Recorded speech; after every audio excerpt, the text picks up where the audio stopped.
everybody! I hope you're all having a good day so far. Kitty, congrats on first. JD, congrats on second. And Ariel, congrats on third. Thank you for the work and lurks, everybody. Thank you for keeping me company. I will try and provide some nice background noise for you to work to. We are picking up with Necrobarista today. This is our third or fourth session with it. We're pretty close to the end, I think. I think we're like 75% through the game, probably. Last time, we finally figured out where the necromancy portion of the game comes in. We were trying to bring our ex-boss back to life, and it did not go so well. I think he's still here as a spirit, but we wanted to keep him around, and he kind of didn't want to be kept around. But hello, Cubic, hello. You're working for a while longer too. Okay, everybody work hard. You work hard at work, and I'll work hard at necromancy.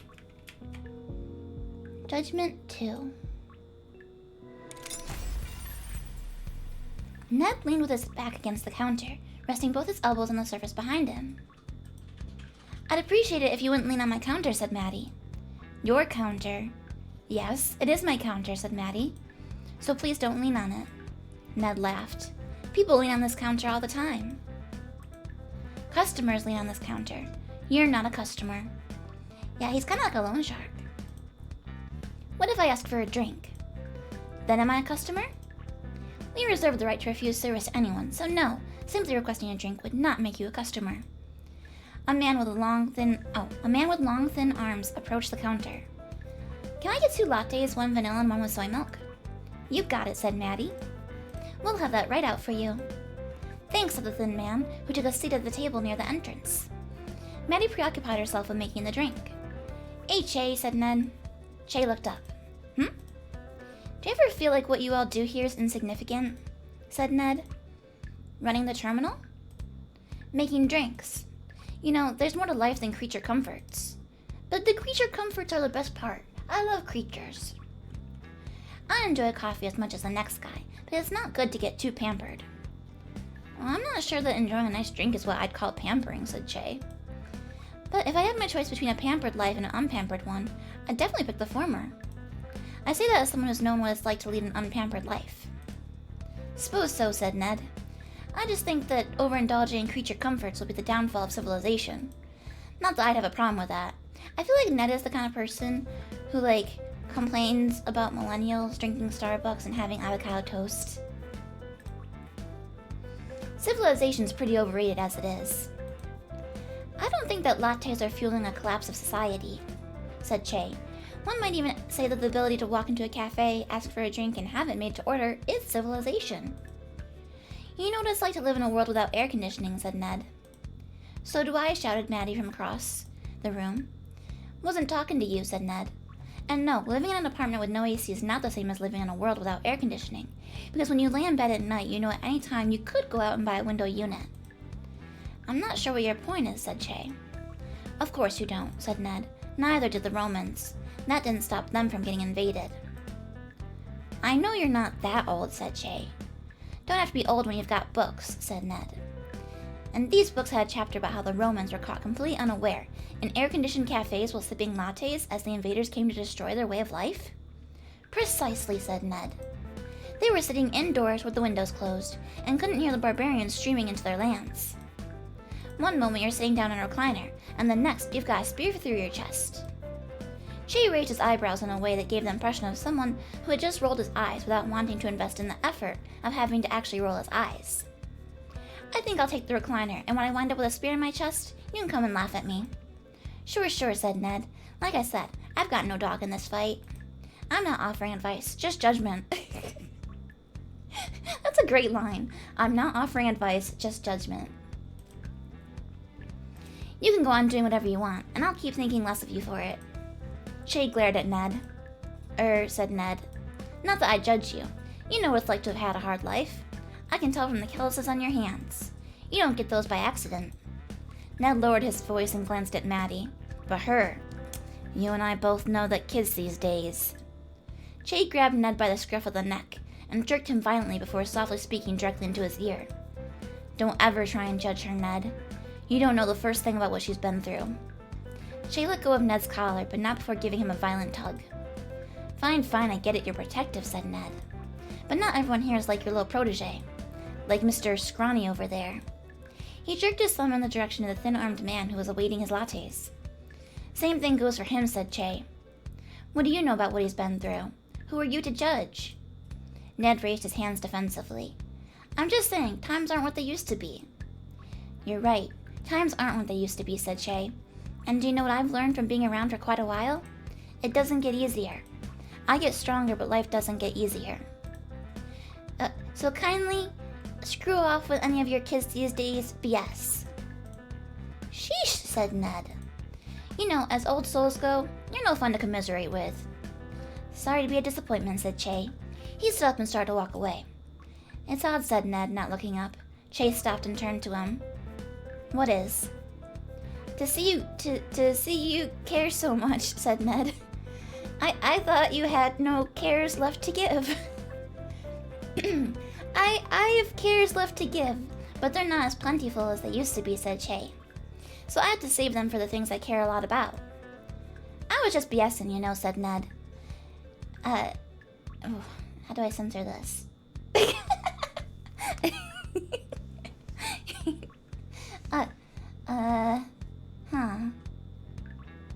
BSing everyone is supposed to be a recreational pastime. I was just working with the material in front of me. You were right about one thing, said Che. About our society being overrun with invaders who destroy our way of life. That's quite an about-face. Che placed an arm around Ned and pointed at Maddie. Invader. He pointed at two 20-somethings chatting in the corner. Invaders. He pointed at an Ashling scuttling across the floor. Tools of the invaders. The world used to belong to the likes of you and me, and now it doesn't. Every generation, a new generation comes, bringing their new ways with them. Cubic said power through those lines. Kia said smoothly done. Thank you, I try my best. Invading our world. Folks like you and I, we're the ones who have to worry about being caught unawares. Because pretty soon, the world's going to belong to people like them. In fact, I think that day may have already come and we just haven't realized it yet. Cripes, said Ned. You make it sound so apocalyptic. Funny, said Che. I thought I was being optimistic. I like Che. It's too bad he's a ghost now. Is there anything else to... Oh! Cherish moments. It sounds like those, little ceramic dolls that old people like. Not the Hummels. The other ones. Precious moments? No, what are they called? I think they're precious moments. What are you doing? Said Ned. Che spoke without turning his head. Looking at that wall over there. So, nothing. No, said Che. I'm looking at the wall over there. So, nothing. The wall has an interesting texture, said Che. Have you ever noticed that if you stop and stare at something for long enough, it starts to just look like itself? I think you're talking crazy, said Ned. When I was younger, I was in the habit of making comparisons, said Che. I'd see a cloud and say, oh, it looks like a duck, when it looked nothing like a duck. My mind wanted so desperately to connect that feeling of seeing a cloud to something I was familiar with. Now I'm content to just look at a cloud and appreciate it for what it is. You're really serious about this, said Ned. You're actually scrutinizing that wall. Not scrutinizing it, said Che. Just observing it and appreciating it. How did you get to be this way? Said Ned. Why are you the way you are now? Che shrugged. I realized at a certain point that I might as well cherish every moment. I don't understand you. Oh, what? I thought cherishing every moment was about spending time with your loved ones, getting the most out of life. Not wasting away staring at a wall. You're right, you don't understand me, said Che. If the only moments you can cherish are the ones you're with friends, or family, or hearing a great song, or having a great meal, that's just cherishing the precious moments. You're selectively choosing moments to cherish. I mean to cherish every moment. Standing in line at the door? Or at the store? Cherish it. Alone in a room with no one but yourself for company? Cherish it. That sounds impossible, said Ned. It's hard, but not impossible, said Che. But it gets easier when you practice. I'm not sure whether to pity you or envy you, said Ned. There you go again. Always trying to make the comparison. Looking at another person and considering whether to pity them because they're worse off than you, or envy them because they're better off. Never willing to just let them be what they are and let yourself be what you are. Okay, well now you're starting to sound profound. Che grinned. Did I accidentally deliver a bit of cogent? Cogent? I Google this. Cogent. Clear, logical, or convincing. But how do I pronounce it? Cogent. Cogent. Hey! Boo Bear's trying to help me. I don't need your help. I got Google. Cogent. Cogent.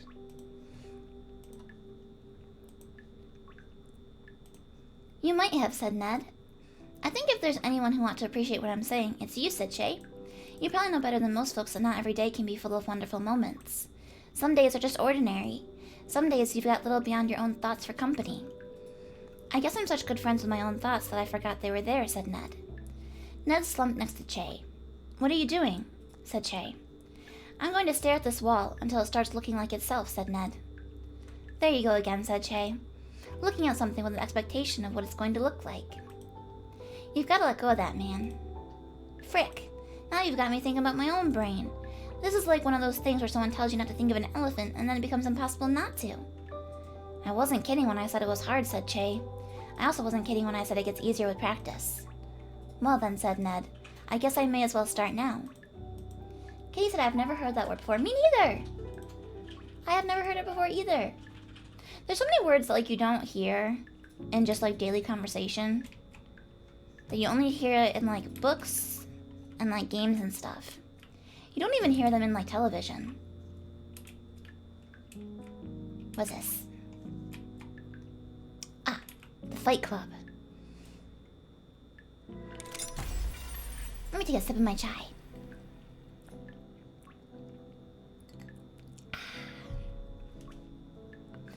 What the hell is going on down here?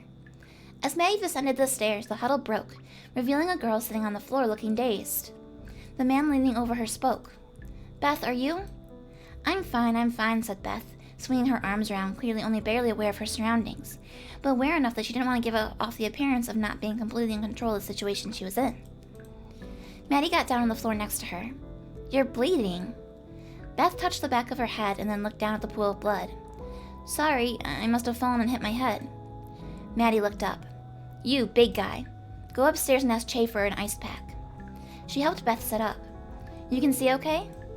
Yeah, said Beth. Just a little dizzy. Maddie inspected the wound on the back of her head. It doesn't look deep, just broke the skin. Good news, kid. No permanent brain damage for you today. Beth apparently had enough control of her senses to roll her eyes. Lucky me.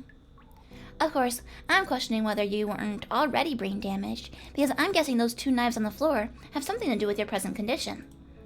Maddie looked up at the several members of the crowd that was sitting by, nervously and passively watching. Am I wrong? She paused. I'm not hearing any denials. Come on, people. 2 actual rules, and you managed to break both of them in one night. The man Maddie had sent upstairs came back down with an ice pack she'd requested. Me?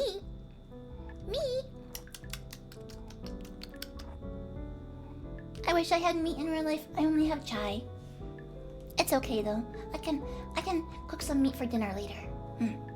I have venison in the freezer. Che said he can bring the first aid if... Not necessary, said Maddie. Here, she said, handing the ice pack to Beth. Hold that against the back of your head. I'm not sure if it does anything to blood flow, but it'll at least numb the area. Why would I want it to be numb?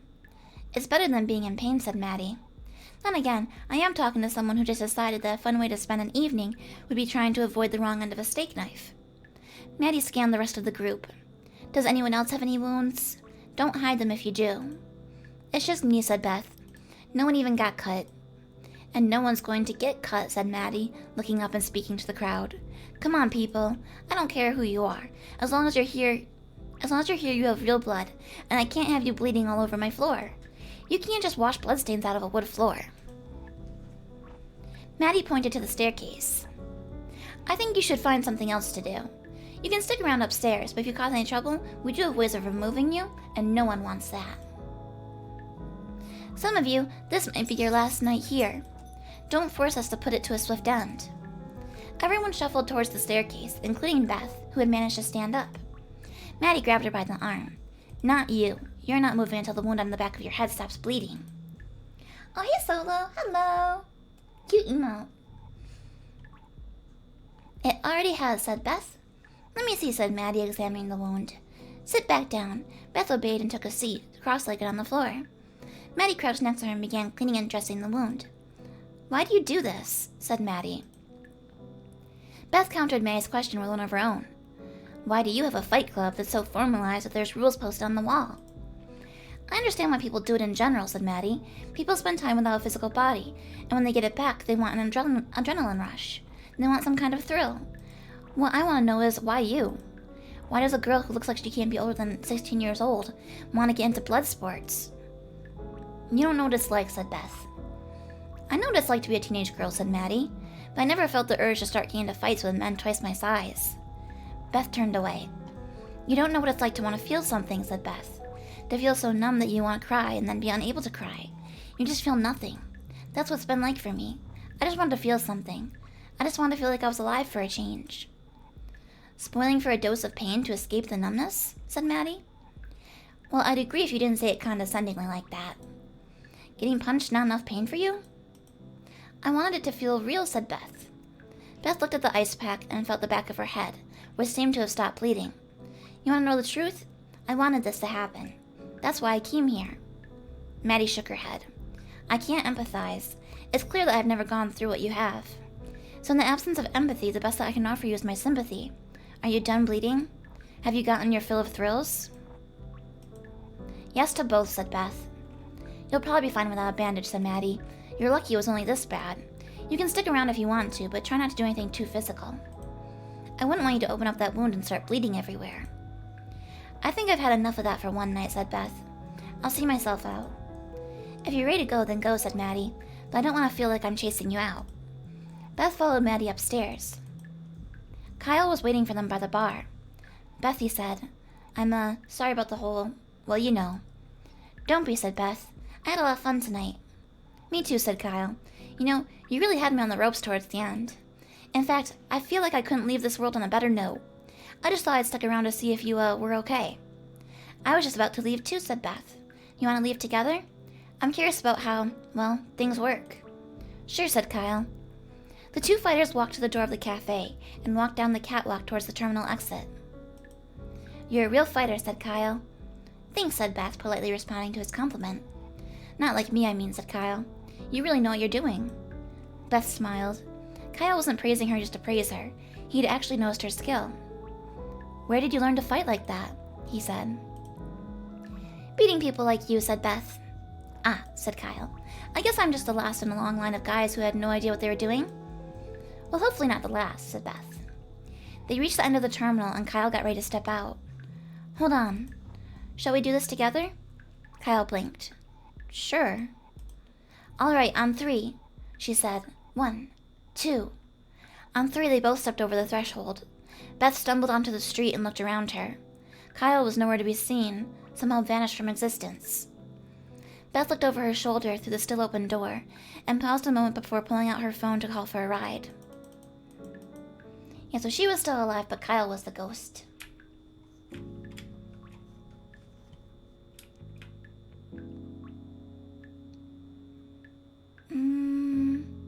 I think this one we haven't read.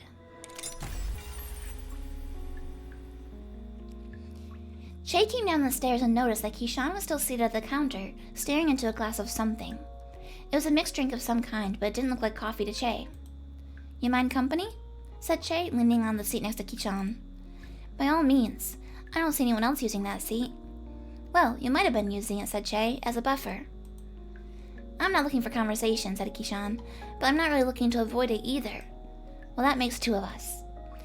Che leaned across the counter and reached down, locating a cup and a bottle purely by touch from a familiar nook in the bar.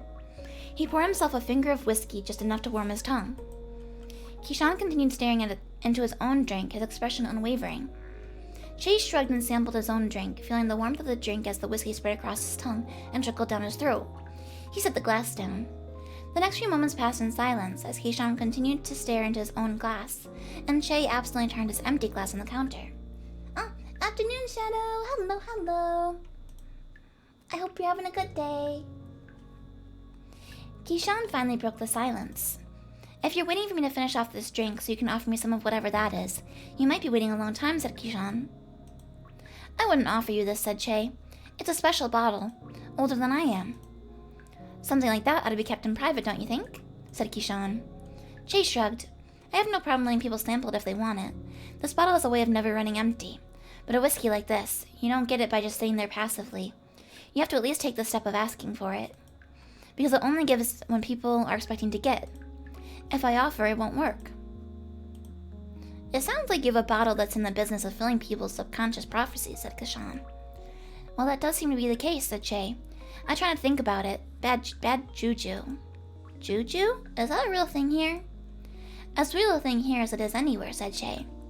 Keyshawn looked contemplative for a moment. If the bottle's in the business of fulfilling people's expectations, what happens if I expect you to pour me a drink and find the bottle empty? Don't, said Che, cutting him off. Don't even get me thinking about it. Because if I start thinking about it, it might happen. I've got a good thing going here. Don't jinx it. Alright, said Keyshawn. Sorry if I messed with your mojo. Or juju, or whatever it is. I didn't mean to break anything. Well, it's not as fragile as that, said Che. This isn't the first time I've had this conversation. Just, why play with fire if you don't have to, you know? I think I will have some of that whiskey, said Keyshawn. Lord knows I'm not making any progress with this. He looked at the drink in front of him and pushed it aside. Che smiled and reached behind the counter for another glass, pouring a single finger for Keyshawn. Keyshawn took a sip. That's smooth, he said. I don't really know what that means for a drink to be smooth. I know, said Che. They don't make them like they used to.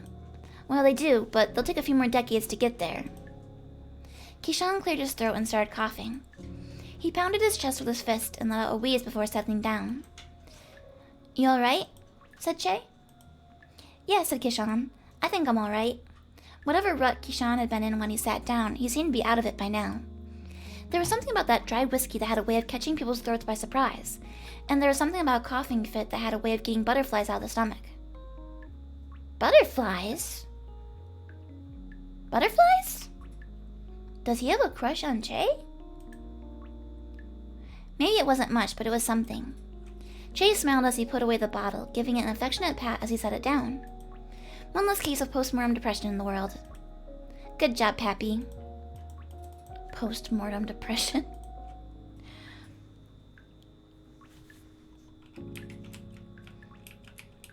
Okay, I think we go upstairs now. Eh? Huh? Huh? Ah! Who wants to live forever? The espresso machine's acting up again. Maddie sighed. Why does it have to be like this? It doesn't have to be like this, said Che. You're right, said Maddie.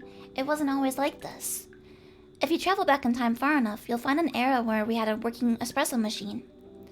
And if you travel even further back, you'll get to a time when espresso machines didn't exist, said Che. Maddie reached below the counter for the bottle of Chardonnay that she'd opened that morning. It was half empty. Is this the prelude to one of those moments where an old man tells me about how lucky we are to have things so easy? Nah, said Che. Things aren't easier. In fact, they're harder. That's why you need all the modern technology to help deal with them. Che nodded to the wine bottle in Maddie's hand. So, are you gonna offer me some of that, or just keep squeezing its neck like you're trying to choke it? Maddie began pouring a drink for Che. So what were things like back in the old days? Well, for one thing, we didn't need glasses back then. Glasses are not a new invention, old man. I've seen pictures of Benjamin Franklin. Well, yeah, we had glasses back then, but we didn't use them. We drank straight from the bottle. Har har. No, really, said Che. Glasses are just one more thing to keep track of. One more thing to clean. It's much easier to just pass the bottle back and forth. Ooh, I don't like that. No. That may be the case, said Maddie, but I'm sure our patrons appreciate the extra effort that goes into making sure they're always drinking clean glasses. I'm sure they do, said Che. The alcohol cleans it with every sip. I don't like it. I don't want to share germs. I don't want human cooties. I'm sure they do, said Che. That's another thing that's changed. Everyone's a connoisseur of whatever they're drinking. Is that you finger-wagging about how young people have particular tastes? No, said Shay. At least I don't think it is. I guess people are all enjoying the present moment more. Back when we drank sock juice? Sock juice? Whoa. Uh-oh, that is way off. One moment. Let me fix that real quick. That is so off-center. I was like covering my eyes. Like my eyes were censored or something. Okay, that's better. Death kill the cryptid. Don't kill the cryptid. No. Yum sock juice. No sock juice. No sock juice. I don't want to know why it's called that. It can't be a good reason though. Back when you drank sock juice, you were just doing whatever it took to get that stimulant into your blood. Stimulant?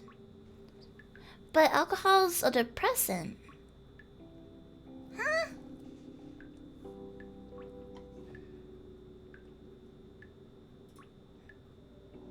Maybe sock juice isn't alcohol?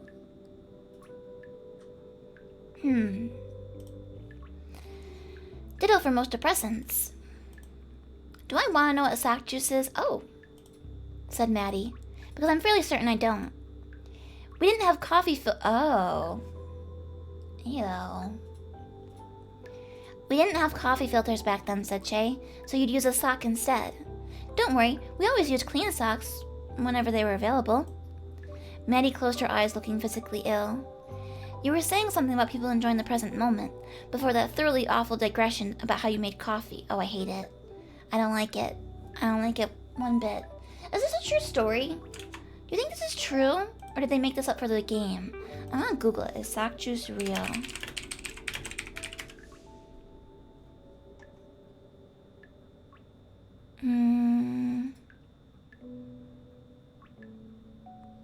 French expression. Jus de chaussette? In France, sock juice is something you sometimes drink even if you'd prefer not to. God, it's trying to make me pay for a subscription. No, I will not. How about this site? Okay. Alright. So the French describe American coffee as sock juice. And then someone replied, yes, that's true. American coffee, or coffee with more water than coffee, is called sock juice. Many years ago, socks were used as filters. Oh, it's a true story. Oh, yuck. Oh. Yeah, said Che. I know there's this stereotype about how in modern society no one's ever really present, but if anything, I feel like it's the other way around. Nowadays, people are all about enjoying the present moment. People used to be way more obsessed with where they were going. As in, where they were migrating to? In a manner of speaking, said Che. Let's just say that I'm amazed how few people these days come in here asking questions about heaven and hell. 100 years ago, if you caught someone on their way out of this world, the first thing they wanted to know was, which place is this? And after they found out they were on a temporary stop to the next place, they'd want to know where it was they were going. Well, there's still plenty of that, said Maddie. Yeah, but a lot less of it, said Che. Thank you for the res, Tori. Thank you. Party time. Okay. And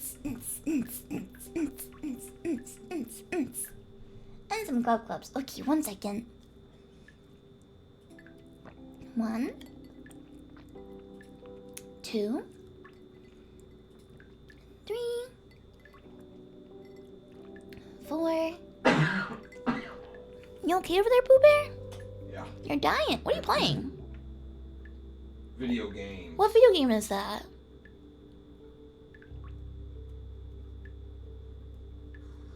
He's ignoring me. I said, what video game is it? This is Baldur's Gate 1. You're playing Baldur's Gate 1? I took too long to play Baldur's Gate 3 with you, and now you're going to Baldur's Gate 1?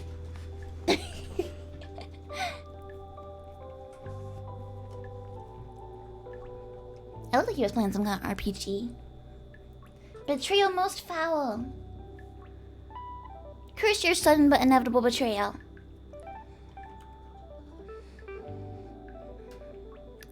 Yeah, but a lot less of it, said Che. And you know, I don't think it was a case of people's priorities suddenly changing once they found themselves standing on the precipice.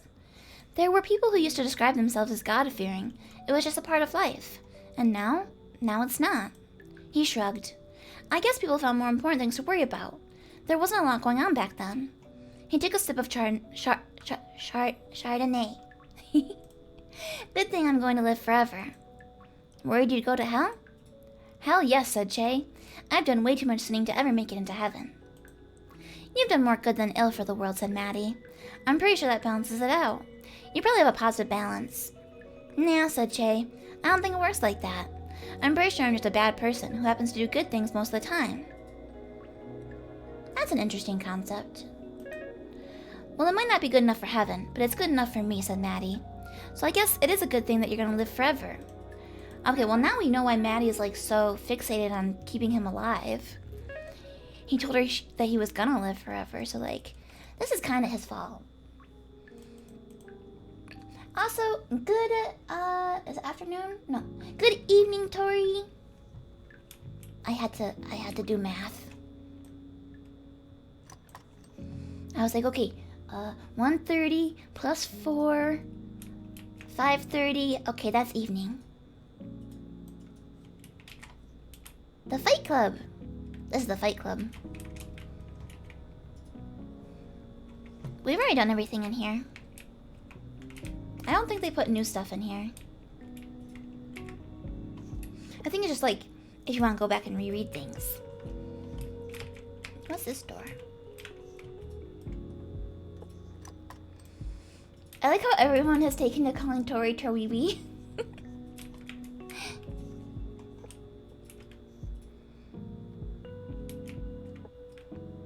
Enter doodle mode. Ashley's journal. Yes, we've done all these. Devil's Den. Oh, that scared me. Where's your eyeballs? Well, I guess he has eyeballs. Where's your irises? Yes, irises. Alright. So this is like a side story. I think about that character, that girl. Oh yeah, loading screens. I hate this job. Kiyoshi was angry. Samantha always found it difficult to see him like this. She felt his anger and his pain as if it were her own. They shared the hurt, a bond exclusive to them. But anger was also a form of passion, and Samantha considered Kiyoshi's passion one of his most admirable qualities. You know, I hate it here too, but I can't walk away from this job. Neither of us can. You know, the stress is going to kill us one of these days. Stress won't be the thing that kills us. Don't say that. You're right, I'm sorry. I love you. I love you too, stay safe. Samantha sat alone, nursing a glass of gin. The terminal had a warm atmosphere, a far cry from the immaculate, glitzy pub Holic. You think that's how you say it? Holic? Holic? Holic? Probably Holic, right? Holic? Maybe it's Holic like holistic. Pub Holic. You know what? We can consult Google again. Google knows all. Holic definition and meaning. Oh, it's a variant of a holic. So like a chocoholic. Pub holic. Oh, I get it. It's a... Okay, I get it. I get it now. In fact, there was almost nothing in this cafe reminiscent of Pubholic, which made it a perfect place to brood, with precious few reminders of her previous gig. There were, of course, the smells. She caught lingering scents as she leaned upon the spirit-stained bar. Each one, you know, it says spirit. That's funny. I never really thought of that as like a kind of like a pun, sort of. Because like, you sometimes call alcohol spirits, right? But in this game, there's also like literal spirits. That's some fun wordplay. Each one like a stain upon her own memory, a scar that would never heal. Not that she hadn't been left scarred by other jobs, but she resented the invisible stains left on her psyche by Pubholic, the kind she couldn't hide with concealer and long sleeves. Still, there were a few pleasant memories buried beneath the pain, memories of him. Do you want me to just leave the bottle here? No, I need to feel that tiny bit of shame whenever I ask for a refill. No shame in it. Well, there ought to be. Because without it, I'd hit the bottom of that bottle pretty fast. Do you want me to stop you? Otherwise, you'll lose that shame soon enough. I'll burn that bridge when I get to it. Samantha liked Maddie. Part of it was the natural kinship she had come to feel for anyone whose profession involved pouring a drink. But Samantha also appreciated Maddie's extremely high level of disinterest in what was going on around her. She could tell from Maddie's eyes that she wasn't all there. Her attention was split between her patrons and some problem she was puzzling together in her head. In Samantha's opinion, patrons always got more attention than they deserved, and it seemed that Maddie agreed. They were perfectly content in their own solitude. Samantha, is that you? Is this Kiyoshi? Samantha, I'd like to talk to you. Actually, this concerns the other girls too. Call them over, won't you? Nakamoto made the suggestion, as if it had just occurred to him, but it was clear he didn't intend for this to be a private conversation. The other servers were within earshot, close enough to hear Nakamoto's request, but he clearly wanted Samantha to beckon them over. She indulged him with the ritual of clapping her hands and calling out. Clara, Iris, Michelle, business time. As Samantha looked across the table at Nakamoto, she realized that she stood between Nakamoto and the other girls like a protector, a shield. The role fitted her fine, and the other girls seemed grateful for it. But Samantha couldn't help but feel that this was exactly what Nakamoto wanted. Though he was one man facing 4 women, it felt to Samantha that their numbers were evenly matched. The women standing behind Samantha were not participants, they were mere bystanders. He evidently derived a lot of satisfaction from the fact that he had never had to raise his voice. He had his subordinates do that for him. Exemplary work tonight. Mr. Canavan was very impressed. You girls did your job with precision and respect. I would expect nothing less. That deserves a bonus, don't you think? He reached into his breast pocket and pulled out 4 10,000 yen notes. So that was like $100-ish in the past. Fanning the bills out on an ashtray in front of him. There was only one oh, he's gonna burn the money? Don't burn the money. There was only one problem. At the end of the meal, Mr. Canavan suggested that Clara give him a kiss. He got the impression she didn't enjoy it very much. Her reaction soured the mood. Perhaps it's not her fault, but we are in the service industry. Our one job is to make clients happy. Samantha locked eyes with Nakamoto, willing him to concentrate his wrath entirely on her, and away from the younger, inexperienced girl behind her. Based on that, do you think she should receive this 10,000 yen bonus? Samantha's heart broke for Clara. That she would be complicit in Nakamoto's humiliation of her filled her with guilt, but she kept a steely expression. As much as it bothered her to capitulate, Samantha knew that fighting with Nakamoto would only humiliate Clara further. So this is kind of like a hostess club. So she gave the answer he wanted. No, she shouldn't receive the bonus. She knew how Nakamoto's little rituals worked, and she wasn't going to rock the boat. That would only make it worse for all of them. Is that so? Well, Samantha, if that's what you believe. Samantha watched as Nakamoto set the edge of one of the bills alight. The fire rapidly spread until all 4 bills were engulfed. Samantha watched Nakamoto's smiling face through the dancing flames. This was a genuine smile. This was the part he enjoyed. My, what a terrible accident. You see, I only lit Clara's bill, but now everything has been reduced to ash. It's like service, you see? The rest of you provide perfect service for the entirety of the night. But it only takes one small mistake to ruin the entire experience for the client. What one of you does reflects on all of you, on this entire organization. This deserves punishment, don't you think? Then punish me. I was in charge of planning the event. Any shortcomings during the event are a reflection on my leadership. I take full responsibility.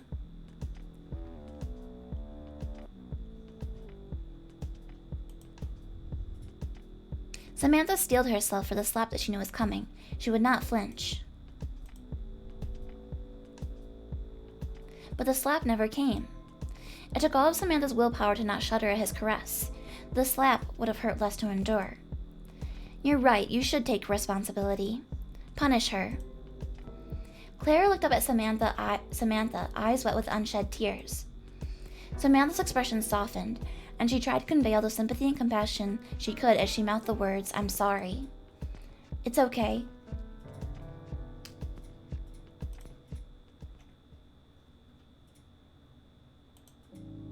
Mr. Nakamoto. I'm surprised to see you here. Shall I, What can I get for you? She knows what I drink. He'll have a Manhattan. Do you have appets? Of course. This is kind of a long shot, but do you have hibiki? I reckon so, yeah. Let me go check in the back. Thanks, cutie. Charming girl. Nakamoto had a habit of describing people as he wanted them to be, rather than as they were. He kinda looks like Pegasus from Yu-Gi-Oh! As if he thought calling a server charming were enough to make her want to live up to the description. Charming, but definitely not your type. How would you know? For one thing, she is not subservient enough for your tastes. Unlike you, Samantha? I'm surprised you remember my name. You wound me. You know I always liked all of the girls at the bar. Yes, you liked us all so much that you gave us the same pet name. I always figured honey was just a more affectionate way of saying hey you. Hey you? As in, hey you over there. Ah. Maybe you're right. But you were always my favorite, Samantha. Well, one of my favorites. She wasn't sure if that was meant to be a compliment. Given that Nakamoto seemed to prefer girls too inexperienced to avoid his advances, the implication she might be a favorite struck Samantha as insulting. He always did like the oblivious ones. Ah, Samantha, you know how the clan is. We wouldn't have hired you if I were a more sophisticated girl? No. Nakamoto seemed to think he was being subtle, but he was never very good at it. I presume the fact that none of the servers spoke Japanese wasn't an accident. What is the point in denying it now? Of course you understand now all that was going on. You only paid in cash. Half your men showed tattoos every time they rolled up their sleeves. Of course I knew what was going on. But surely you didn't expect. I always knew it was a possibility, but nobody could have anticipated things happening like they did. It was never my intention. I tried to do the right thing. My intentions were good. The road to hell is paved with good intentions. Samantha glanced again at the white van parked across the road from the bar, then turned away to continue serving, barely noticing the man approaching the bar. A moment later, she tensed up and did a double take. There was something about the way the man walked. Men coming to see Nakamoto were always trembling, afraid. He looked too confident for a man about to talk to an infamous crime boss. That and the white van. It had been sitting there for the past 2 hours, and yet she hadn't seen anyone come out of the van the whole time. She turned towards the door as the man came in, and realized he was suddenly flanked by several men on either side. Their chests were too thick for their stature, the kind of bulk that came from Kevlar under suit jackets. Nobody move! Samantha found herself looking at a badge, a handgun, and several men holding what looked like military-grade submachine guns. Taro Nakamoto, we have a warrant for your arrest. I am Taro Nakamoto. Please, no need for the big guns, you're frightening them. He gestured to the cocktail waitresses huddled behind the bar. Nakamoto stepped forward. He intended to turn himself in. His men watched in disbelief, but one by one they dropped their guns and held their empty hands up. Thank you for the rest, kitty, thank you. Except for one. He was standing near the door, his right hand hovering at his hip. Gun! The young gangster who had drawn the gun crumpled, as several gunshots rang out from the back of the room. Another one of Nakamoto's henchmen. Samantha hit the floor, crawling through the shattered fragments of the drinks that she dropped moments ago. The roaring gunfire was so loud it physically hurt her ears. Within seconds, all she could hear was ringing. She kept crawling, trying to avoid the gunfire and stampeding crowd, when she found herself pressed against the side of the bar. Samantha looked up and made eye contact with Nakamoto, just seconds before the bullets began to tear him apart. He cratered to the floor, and Samantha found herself face to face with a corpse. As her consciousness faded, 2 words escaped her lips. Freaking Yakuza. Of course you didn't mean for it to go down the way that it did. Nobody gets out of bed in the morning thinking, let's die today. I get up every morning prepared to die, but it is unfair of me to expect the same for everyone around me. I'm sorry that you had to become involved. I knew what I was getting into. You never coerced me. I made a decision to be there. I made that decision every night I took those envelopes of money home with me. Don't be absurd. It was my fault entirely. There's no denying that. You weren't the one who pulled a gun. Yes, but my man did, and his actions reflect on me. How can I claim to be the boss if I can't accept that? Regardless of who's to blame, we both ended up here. Yes, I suppose it's best to enjoy our time here while we still can. Samantha thought to herself that if her goal was to best enjoy her remaining time here, the first thing to do would be to remove herself from Nakamoto's vicinity. But who's Kiyoshi? Because she was talking about someone named Kiyoshi, and this guy's first name's Taro. Samantha's distaste for the man had far less to do with the day they were discussing than the months leading up to it. In fact, the way Nakamoto had handled the situation was honestly one of the most decent things he'd ever done, insofar as a crime boss's behavior could be considered decent. Samantha had spent enough time pretending she didn't mind working under him in the past, that navigating this conversation took little effort. Now there was nothing that made her feel bound to keep talking to the man, no sense of obligation to keep up appearances. There was only one thing keeping her in that seat listening to Nakamoto: a need for answers. Sorry, I didn't find any hibiki back there. I found some Shibui Maru, though, so that's what you're getting. What a treat, thank you, Miss Maddie. Thank you, Miss Maddie. I drink these slow, but I hope you'll have another one ready by the time I finish this one. You know, I forbade my man to drink our rival's whiskey. For me to drink it myself would be hypocritical. And yet, here you are. Nobody's watching you, so I don't think you have to worry about that now.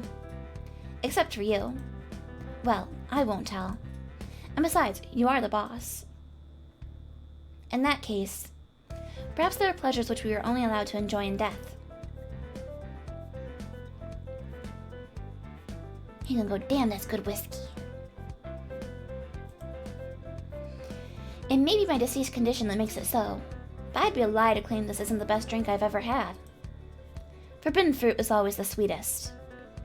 Had I tasted this drink years ago, perhaps we could have ended our turf war on more amicable terms. I find it hard to resent men who make such fine whiskey.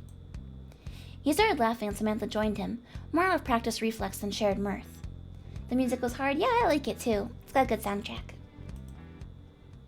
Nakamoto placed his hand on her leg. She didn't flinch, but she looked at him with just the right amount of withering contempt to make him withdraw his hand. You're a very powerful woman. From the lips of the notorious Yakuza boss to the ears of the tittering cocktail waitress. You have an aura about you. Even when you served drinks, you had a dominant energy. Everyone in the room always respected you. I wanted to make you mine. So why didn't you? Because if I'd taken you, I would have destroyed the very thing I admired about you. I wanted you to come to me willingly. And you thought I would? If I'm to be honest, yes. You seem like the type of woman who'd be drawn to men of power. I don't particularly find power that impressive when it's measured in number of dollars laundered. Power, not money. You do crave power, I could always see it in your eyes. And yet somehow I managed to resist your charms. Nakamoto smiled at Samantha, having completely missed the cutting sarcasm of her remark. Besides, I didn't move to the city expecting to find love, especially not among the ranks of a crime syndicate. No, but you found it anyway. You're right. What was his name? Kyoshi! That's who Kyoshi is. You know his name. Yes, but I want to hear you say it. Kyoshi.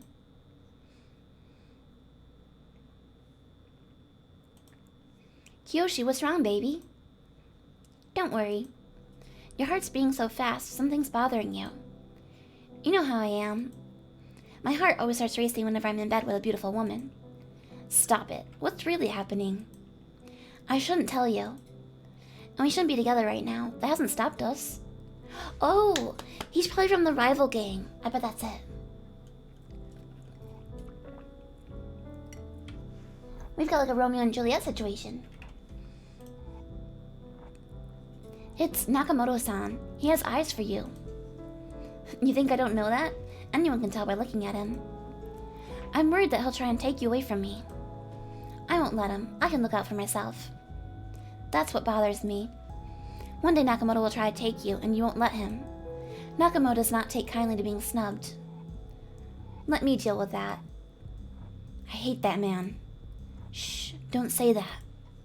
Why shouldn't I say it? I hate him. Anyone could be listening. If the walls have ears, then let them hear. How can you stand it, serving him every day under his oppressive thumb?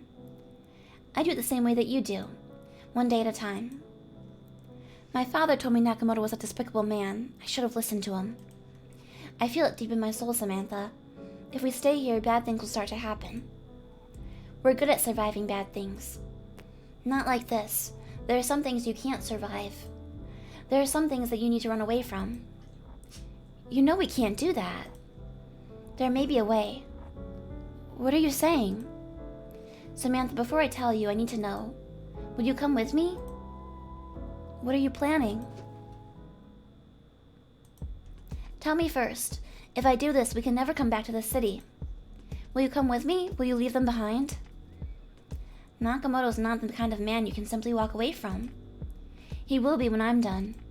Samantha, tell me now. Will you come with me? I can't. Of course you can. The question is, will you? Kiyoshi. His name was Kiyoshi. So is he the one that tattled to the other gang? It sounds like he was one of Nakamoto's underlings.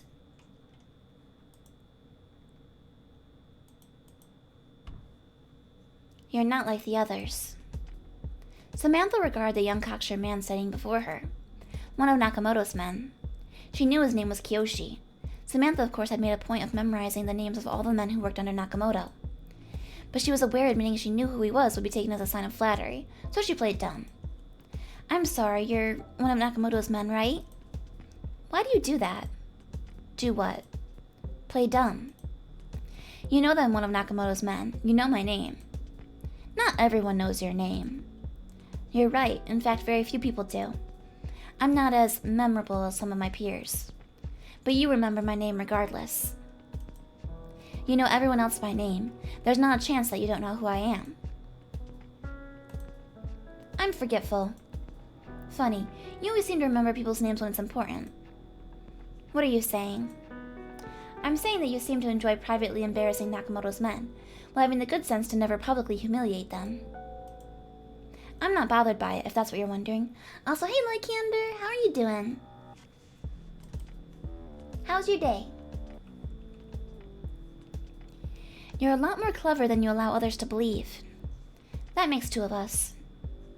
She was beginning to think that the soft-spoken Kiyoshi was a lot more attentive than any of Nakamoto's henchmen were, and that made her uneasy.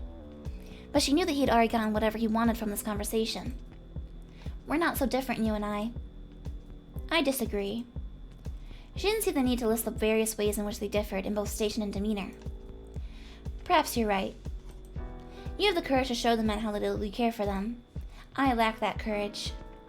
But it's clear that you and I both feel the same way about them. Either way, you're not like the others. I was wondering if you'd ever notice. I always did like Kiyoshi. He always bowed when he needed to. He always said the right things. But he showed contempt with every bow, every action. He had a way of insulting you, even as he delivered a compliment. Very against what I usually look for in my men. But he had courage, determination, moxie. I can see why a woman like you would be attracted to him. I always worried about him, but I knew that he was destined to do great things. Who knows, perhaps one day he could replace me. Who will replace you? Who can say? Many of my lieutenants were there that day, my right and left hands. And all the time that she had known him, Nakamoto had never been a man to lean. He always stood stiff as a board, his spine so rigid that it seemed he was afraid that it would snap if he allowed it to bend even in the slightest. Oh man, someone with scoliosis? I cannot imagine what that's like. That rigid posture, along with his platform heels, allowed Nakamoto to pass for several inches taller than he really was. Samantha had suspected it was his attempt to make himself seem more physically imposing. But to her, it always had the opposite effect, making him appear comically uncomfortable in his own body. Then again, Nakamoto was never a man who had coveted luxury for himself, so perhaps his self-inflicted discomfort was in character. And that made his physical relaxation so unsettling. This was a side of Nakamoto that she'd never seen, but perhaps this side would be willing to talk. How many people do you suppose died in that pub? Perhaps the better question would be who managed to survive. Perhaps they're just like us, waiting to walk through that door. Perhaps that'd be a better fate for them. Any who survived will surely be arrested. After all, if I'd been arrested, I would not be here enjoying this very fine whiskey. Ah, froggy throat. Ribbit, ribbit. Maybe they escaped. I doubt that very much. Yakuza do many things. Running is not one of them. Besides, have you seen Kojiri? That man is too fat to outrun anyone. Samantha, you don't have to keep pretending. I know that you don't like me. My man always told me it was just your Western manner of flirting, that you were teasing, playing at being hard to get. But I know contempt when I see it. You think I hold you in contempt? No, I was speaking of the men who offered me false flattery. You don't like me. Ah, but who can blame you? It's the nature of hierarchy. Hatred for the organization is always directed upward. It's a healthy and natural thing, is it not? Better to resent the people above you than to resent the people working next to you. It is, in a way, a powerful tool for bonding. It is something that you all went through together, and that made you closer, did it not? I never really became close friends with any of the other girls. No, I thought not. But I wasn't talking about them. You know who I'm talking about. Nakamoto was part of a dying generation. I'm pretty sure that's how all generations work. They have to die sometime. They make room for new generations. This generation of Yakuza will not die out. It will be chased out. It is a slow-moving organization. Everything about it from the inside out is based on an old way of doing things that is rapidly becoming not only outdated, but painful to look at. The premise of a clan is founded on the expectation that all of its members will be members for life, bound to each other in the organization. Death is the only solution. Kiyoshi, you don't mean to... This whole organization needs to die, though it will take 10 years of my life along with it. It's given me something that I hate, and yet I can't bring myself to give it up. In a way, it's become a part of me. You're not your job. Nakamoto would disagree. So would my parents, including my uncle who's a police. Things are different for you, but where I am from, this is true of any sort of institution or organization. The first 10 or 20 years that you spend in the organization are not truly spent doing anything of substance. The purpose of your first decades is training you to be a member of the clan. That sounds like an extensive training program. I didn't realize that Yakuza valued training and education so highly. It's not a training program as you might imagine it. Most of it's being subjected to artificial hardships to demonstrate that you're trustworthy and loyal to the clan. Many of these hardships are designed to be humiliating or otherwise damaging. This is not an overlooked flaw of the initiation process. Isn't that kind of like hazing with frats? I feel like that's kind of the same idea, right? It is intentionally that way by design. Like hazing. Hey, that's what I said! Hazing? It's a practice for initiating people into social groups. It's not just a Yakuza thing, I assure you. You do this in your home country? I was hazed several times in college. Sororities, other honor societies, that sort of thing. Ah. Organizations addicted to the old ways of doing things. I suppose so. Hazing is a torch passed on from one generation to the next. And I suppose the upside is that you get a bunch of loyal foot soldiers. Nah, the upside is that you get a large number of people who will only perpetuate the institution, complete with all its flaws. You need to find a way to clear the ranks, burn it all from the ground, or start from scratch. Better yet, burn it all to the ground and leave it smoldering. I wish I could. And yet there's something deep in me that would hate to see it so. I know how much you hate Nakamoto. But you see, I don't. Even if I want to hate him, I can't. The kind of loyalty that's built up over many years does not go away simply because you wish it to. That is the insidious thing about this organization. It changes you, even as you realize what it's doing to you, even as you hate it. For me to say that I hate Nakamoto would be the same thing as saying that I hate what I've become. And that's not something I say easily, even though it may be true.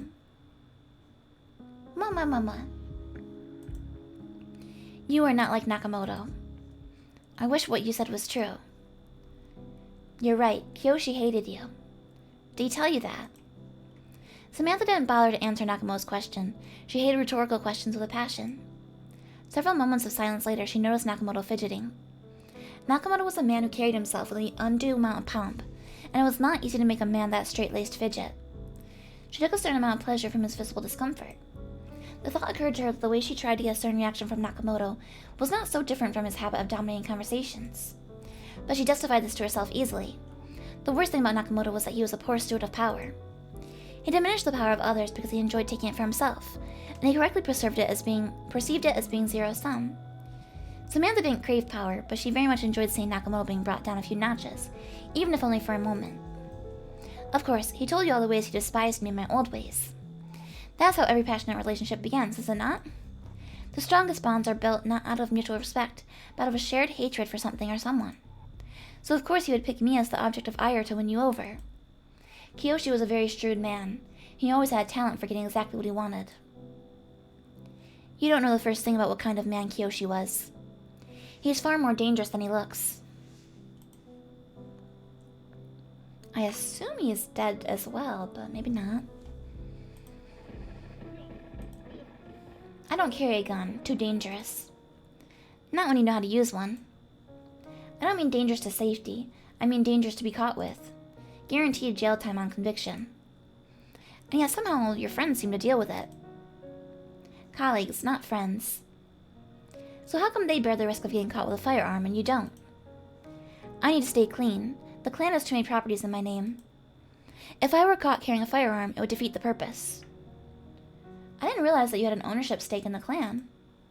Technically I do, but do you think that I actually see any of the money that passes through my establishments? They use my name, but I have no power. And if you ever try to leave... Yes, now you understand why things are so complicated. Even if I leave, I'll still carry the taint of association. There's no avoiding it. Why you? Why not do it under someone else's name? I may have lied to you before. I told you I don't carry a gun because there are many properties under my name. They needed someone who looked squeaky clean. Squeaky clean? Someone with a spotless record, perfect, free of imperfections.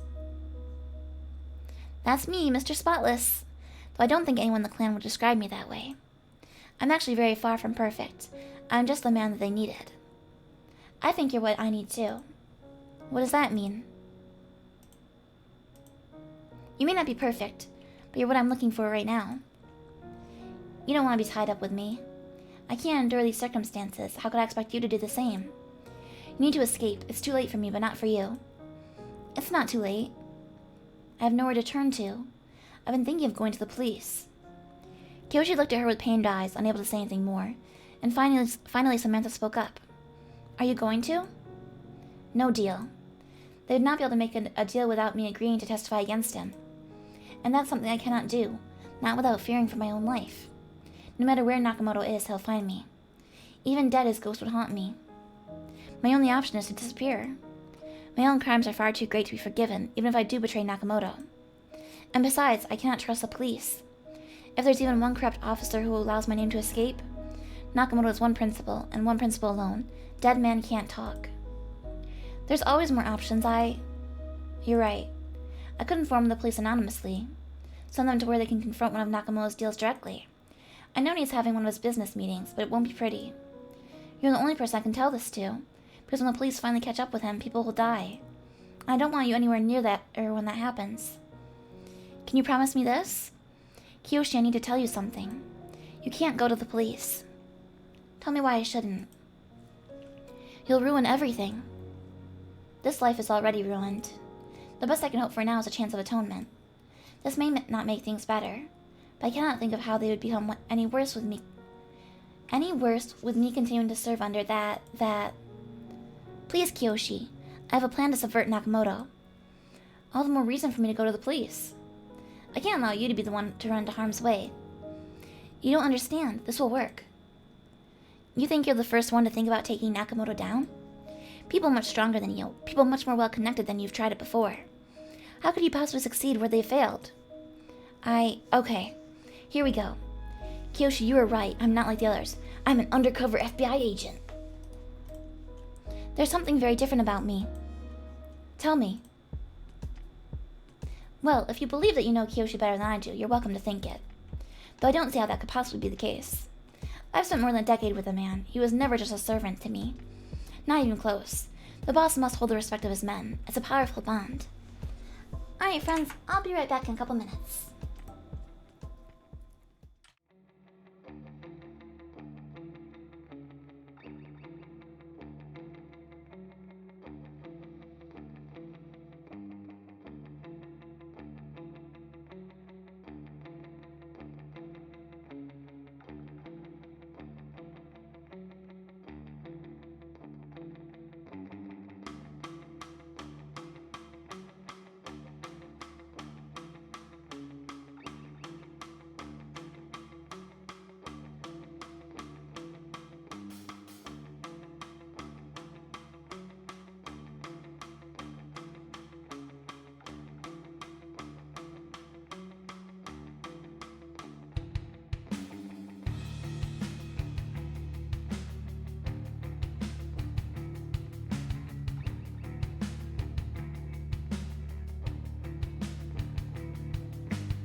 There we go.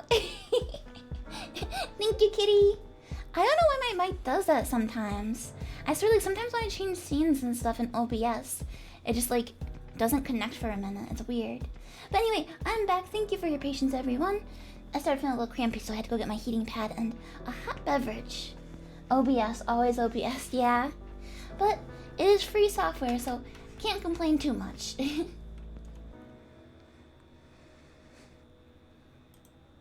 Nakamoto sounded frustrated, but his voice grew increasingly soft.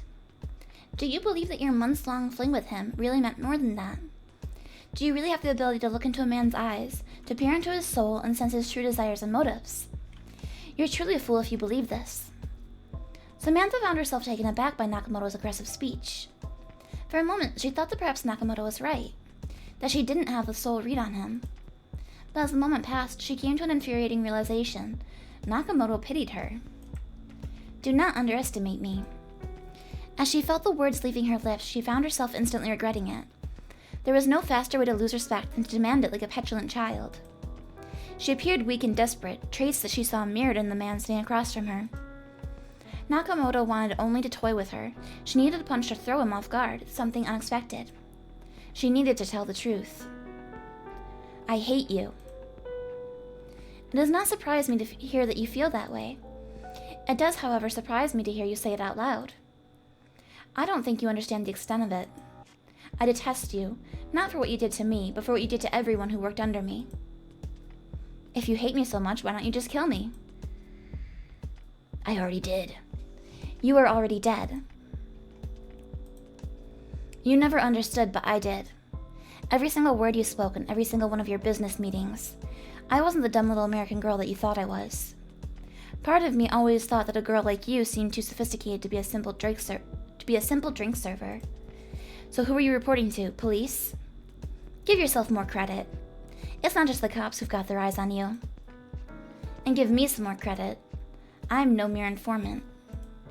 So what are you? Say it. I'm a vampire. That's a Twilight reference. I have not actually seen Twilight, but I'm pretty sure it's a famous scene. I've seen a screenshot. No? No? Did I do it wrong? Aww. I was trying. I gotta watch it someday just in honor of Nap. So what are you? CIA. Part of a 2-year investigation. So you were out to get me from the start, were you? Are you happy that you finally brought me down? Happy that you put me in a body bag? It was a job. I did my duty. I'm sure that as a career criminal, you can relate. You don't always get to do the thing that you want to do. Sometimes you do the thing that has to be done. So everything went all according to your plan. Not all according to plan. The part where bullets started flying and I ended up here? That definitely wasn't part of the plan. I expected that you'd try to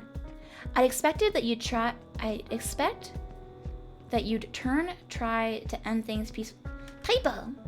I'd expect that you'd try to end things peacefully.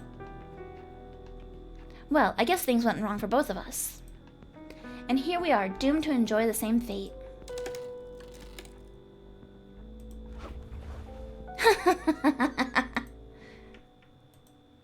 Well, since you've been so generous in sharing your secret with me, I suppose I should respond in kind. Samantha. I'm not Nakamoto. Samantha sat... What? Oh no. Was Kiyoshi the real leader all along? Samantha sat stunned. She had, on occasion, considered the possibility that Nakamoto might merely be a figurehead, that he might just be a middle manager in a larger organization. But all the important meetings had always taken place at Public. She hadn't been party to every discussion or meeting, but she knew it was the place where decisions were made. If the man sitting in front of her wasn't the true boss, then it must have been someone else in the room. I am his henchman. I exist solely for one purpose, for the day that someone tries to kill Nakamoto or worse. They'll get me instead. I assure you that the real boss is safe and sound by now. He's probably on a boat out of the country as we speak. She knew that the real ringleader must have been one of the men who sat in the meetings at Public. Every face she had recognized had been there the day of the CIA crackdown. It had been scheduled during a meeting. Even if Nakamoto wasn't the true ringleader, the ringleader by now had been arrested, if not one of the men shot to death. All of your men were there when the police showed up. None could have escaped arrest, or worse. There was one who was absent. Nakamoto, sorry, I guess I shouldn't call you that. Do you have a real name? I suppose there's no harm in discussing it now. My name is Kiyoshi. Yes, I stepped into Nakamoto's shoes, and in turn he stepped into mine. A simple switcheroo. How embarrassing for you. So that means the real Nakamoto. For me to say that I hate Nakamoto would be the same as saying that I hate what I've become. The real Nakamoto. Yes, your lover boy was really the big villain you hoped to take down. Samantha reeled. Physical fatigue, anxiety, panic. These were things that she had learned to stave off long ago. Nakamoto wasn't sharp enough to realize just how rare it was for Samantha to find herself dizzied like this, but he did know that he'd gotten a reaction out of her. You know you're probably dead right now because of him. I bet that kid in the bar pulled the gun because the real Nakamoto told him to. You may be right, perhaps he left me to die. But then, that is my job as a decoy, to be ready to die when the boss requires it. In fact, he warned me it might be happening. I spoke with him before. He told me you gave him immunity, Mr. Big Bad, never to see trial. That's not how it works. He can still be charged. But who will charge him? Why would they charge a small fry like Kiyoshi? As far as everyone's concerned, the big bad boss is now dead. Most of the potential witnesses too, I imagine. One of Nakamoto's greatest strengths was his ability to project a veneer of stoicism. He was always the sort of man that expressed his power subtly, never flexing, always taking pride and never raising his voice. But in this moment, he was reveling. He had nothing to gain and nothing to hide, and he was clearly enjoying watching Samantha squirm. She saw no reason to continue obliging him.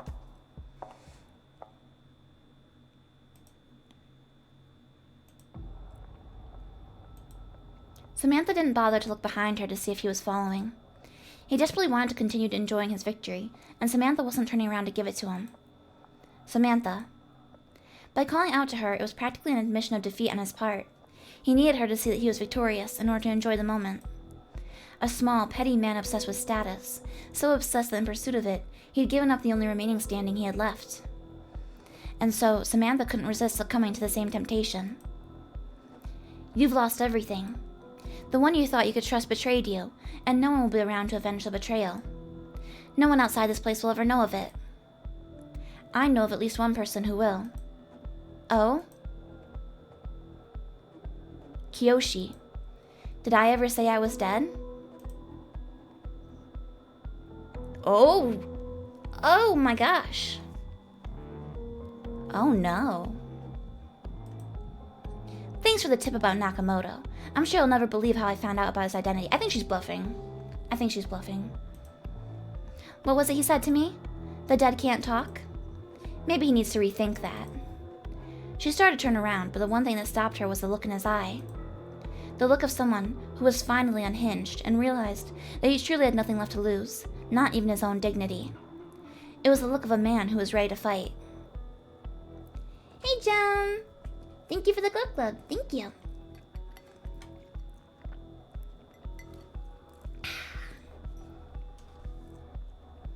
Still using the Christmas Padoru, huh?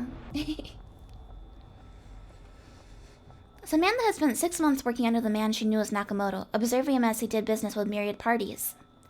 Before, she thought she knew what it meant to see him angry in the moments when he flexed his power over his underlings.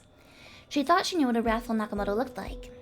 She realized now that the anger she'd seen from him previously was simply cold, calculated malice. This was rage.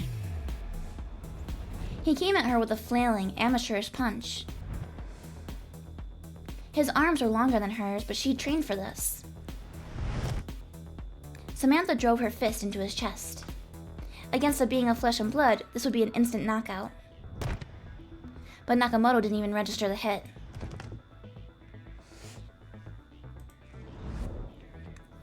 Samantha watched as he lunged downward, his hands reaching towards her throat. Oh, Gord says, it's amazing to hear the dramatic reading, and then Fangy becomes Fangy with her chipper bright voice. Get it, girly? I think she's getting got, kitty. I think she's in trouble. Waiting for the last possible moment to kick him away. Samantha heard an unpleasant crunch as his hand bore the weight of his fall. A crunch, but no howl of pain.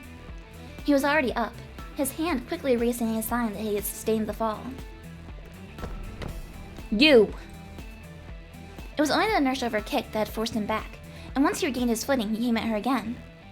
Samantha couldn't stop Nakamoto in hand-to-hand combat. The cafe's enchantments kept its customers' bodies intact as best as it could. But as with everything that stood in Samantha's way, she'd found a workaround. She drew her piece, a Pieta revolver with a wooden grip. Her gun's brass construction recalled an era when steel was scarce and superstition and fear of ghosts was anything but. It was no coincidence, then, that the black powder weaponry of the 19th century was perfectly built for causing real, tangible harm to wayward spirits. How?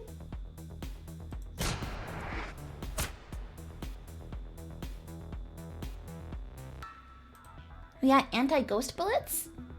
She let out a yell and pushed the weapon into his chest, unloading the shot. By the time the .44, is that how you say it? round passed through him, his body was already stitching himself back together. But the black powder from the gun's discharge remained inside him. He howled in pain as his body tried to reconstitute itself around his fatal chest wound. His flesh was in a constant war of trying to warp itself to cover the hole, and flinching away from the sulfur powder that was beginning to seep deeper and deeper into his body. Just 44? Oh, thank you, Gord. How? Nakamoto. No, Kiyoshi. Did you think we met here by accident? Did you think I hadn't come prepared?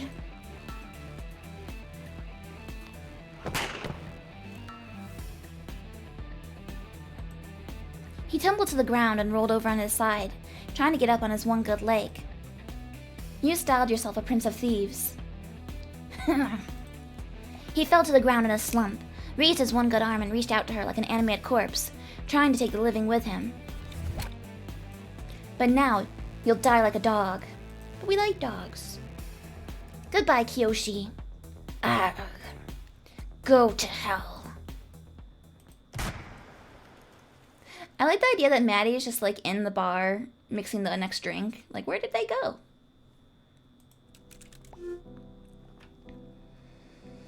I'm done. Oh, already there. Oh, that would have been badass, kitty. Oh, that would have been a good line. You need any materials extracted? Just my 44. I'm taking a commercial flight out. Why can't you just use standard equipment like the rest of us? Tell me which part of my job description includes the word standard.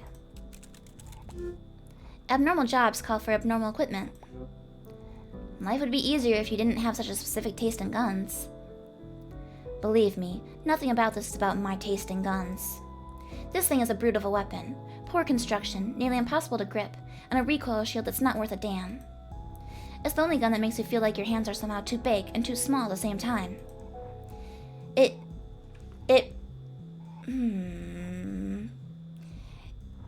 bucks like a bull. It's single action, so you have to flip the hammer with every shot, and it was on the wrong side of one of the bloodiest wars in world history. I hate this gun. So why use it? It carries the stink of slave owners and sulfur with it everywhere it goes. I hate it, and spirits hate it even more.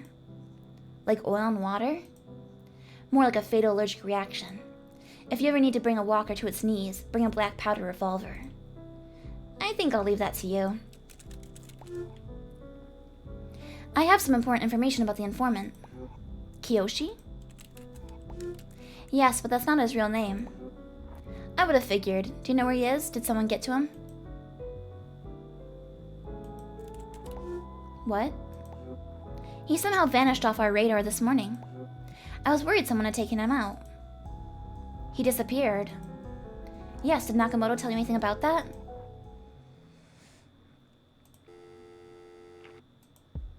Hello? Oh, no, everything went exactly as planned. Just need to get rid of some dead wood. It sounds like, talking that's been reversed. They did that in Twin Peaks. No, I'm working on something new.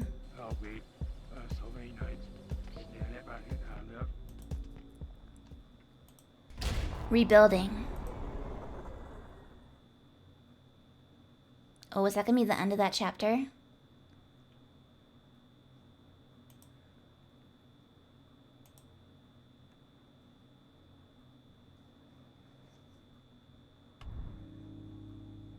Ah, that was the end of the chapter. Oh no. He really did get away. Poor Samantha.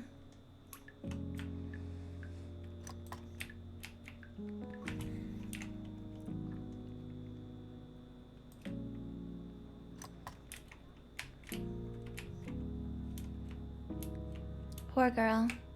It's so weird how his irises don't load here. Continue.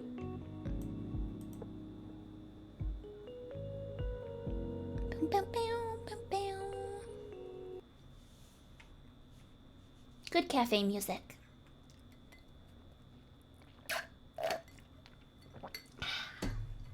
Chai complete. Fangy needs a bartender outfit? Yeah, what would that be? Like a black tux, kinda? I feel like that's what bartenders wear, right? They wear a lot of black.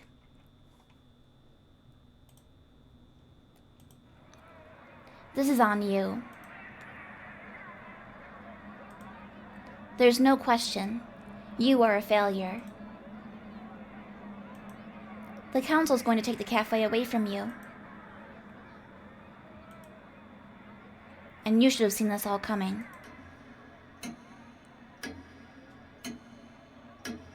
Tick, tock, tick, tock. Episode 7. Ghost. That could have been the title of any of the chapters. Day 3, 7 a.m., the terminal. This never gets old. You know? I wondered for a long time how I would feel if I never got old. And then I tried it out. And I got old anyway. There's probably a moral in that story somewhere. When did we ever have time for morals anyway? You're a Hellion, you know that? Even the mild-mannered can raise hell under the right circumstances. Jem says, for a cafe like this, I'd expect the staff to wear smart, casual attire. Yeah, I would agree with you there. It's weird to think that you used to just be a mild-mannered student. I was just better at biting my tongue. If anything, I just hope that I was able to make your life a little more interesting. We've had a pretty good run, mate. I don't want you to feel like I wasted my time on you, or that having you in my life hasn't been an absolute bloody privilege. Can we do this later? Of course. I reckon I see someone walking over. Can you get the machine ready? If there was ever a moment when Maddie hoped a machine would fail her, it's now. Yeah.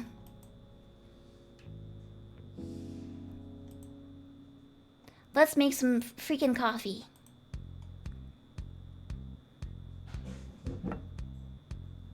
Boom, boom. Look how many coffee machines there are. There's so many. Here you go. Again, sorry for the wait. Thanks. If it were anywhere else, I'd just not come back. But the beans. And I promise it won't happen again. Thanks for your patience.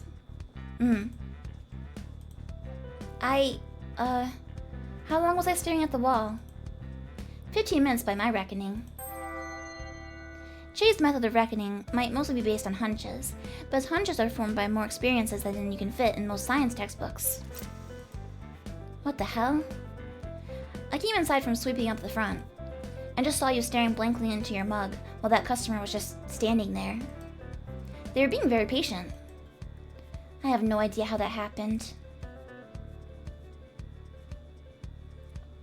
I feel terrible? It's no biggie. Like you told me the other day, Our roasts are iconic enough that we can afford to get away with stuff like that once in a while. Well, yeah, but the context of that conversation was when we just fought off dozens of ashlings that didn't believe us. How did Ashley even find the time to make that many of them? When we told them we weren't stray pieces of cutlery. Yeah... We probably shouldn't let that happen again. Trust me, it's not on the agenda. But like I was saying, people love this place. Even if they sometimes have to wait 15 minutes for the barista to stop hyper-focusing on our coffee. Yeah, I don't know. That isn't meant to happen. How long have you been awake? I think maybe 3 days? Good lord. That's bad, yeah? I'm honestly amazed that you're not seeing things. Oh, I'm hallucinating hardcore. No worries there. Also, I keep seeing faces in coffees. Are they saying anything interesting? Nothing but echoes of my internal monologue. There's a lot of room in Maddie's head for those ideas to bounce around and revisit her.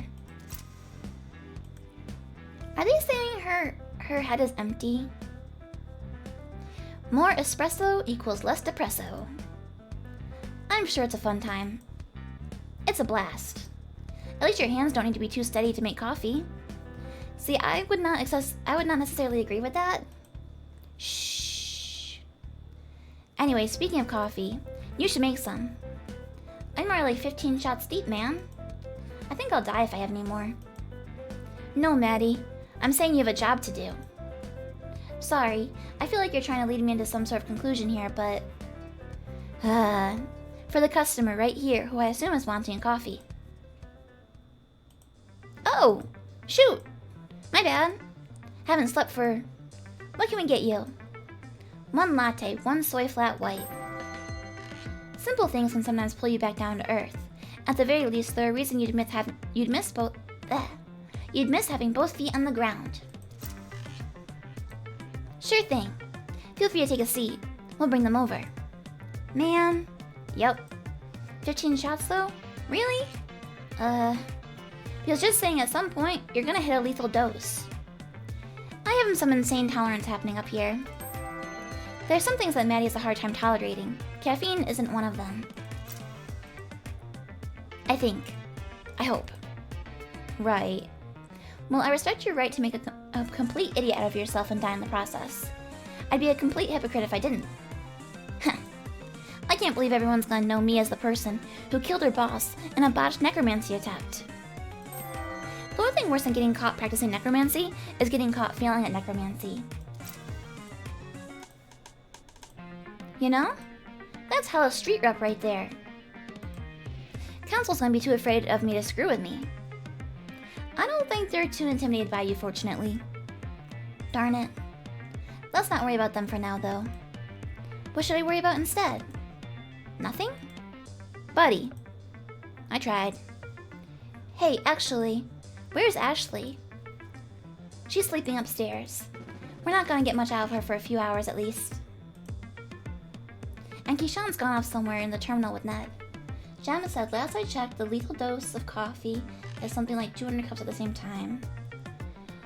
They had that, there was one guy that died from that super caffeinated lemonade, but I think he had a heart problem already or something. But it has happened before. Keyshawn's gone off somewhere in the terminal with Ned. They're around. Somewhere. Good that Ashley's getting some sleep, though. Imagine if you did that. I'll sleep when I'm dead. Uh-huh. But also, she's okay, right? Yep. Just needs some rest and maybe a few days of tapering off caffeine. Oh. She's gonna be cranky. As a mule.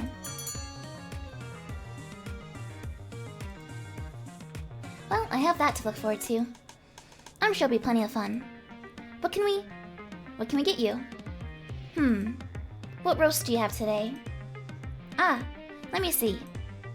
We've got your standards, espresso, Italian, city. Nah, I'm looking for something fancy. Fancy, you say? What do you have in mind? I don't know. Something new, different, special, artisanal. Psst, Maddie. What? In English, that word translates to artisanal. Thanks. Anytime, mate.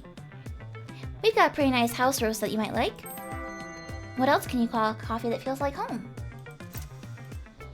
The beans are sourced from a faraway land, enchanted with subtle magics. What land?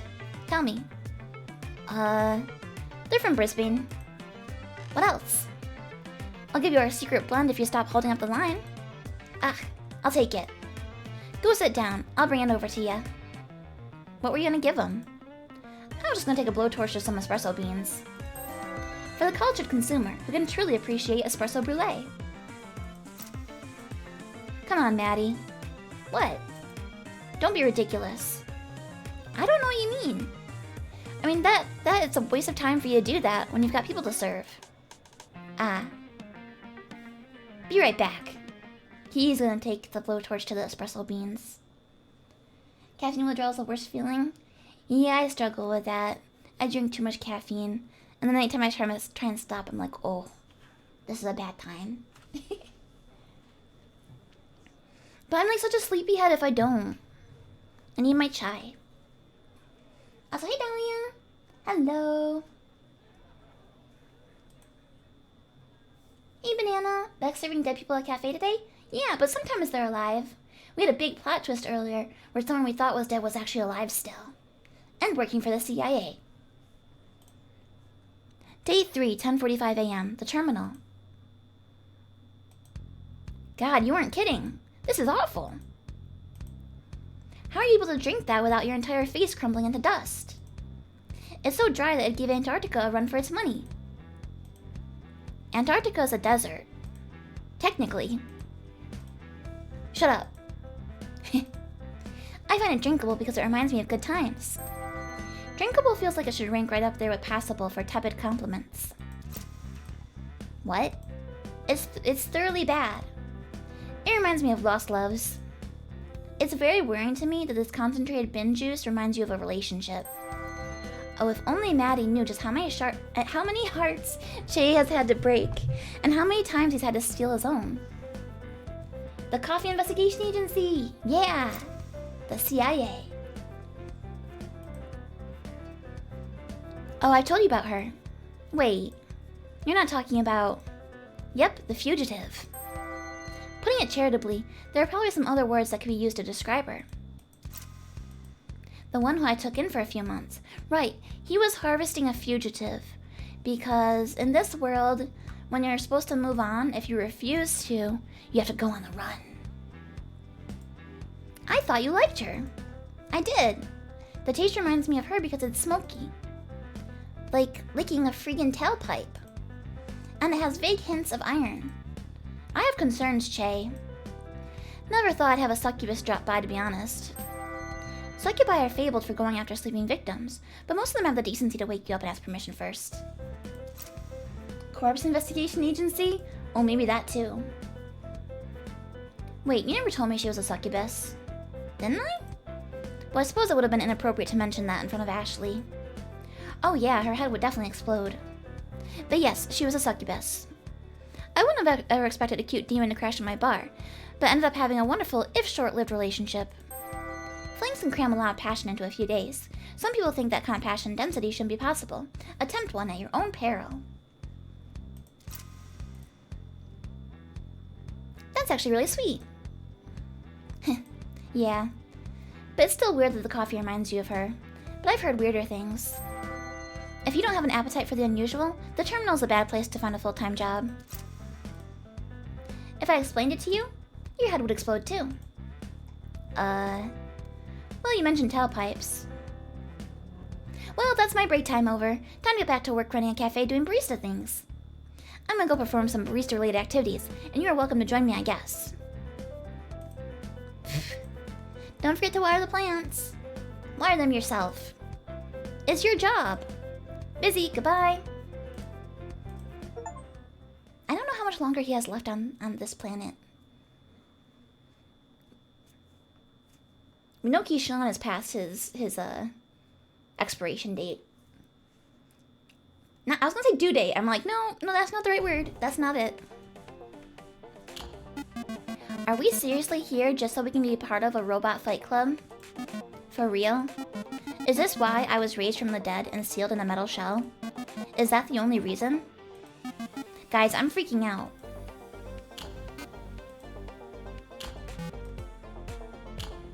Why aren't you saying anything? Guys?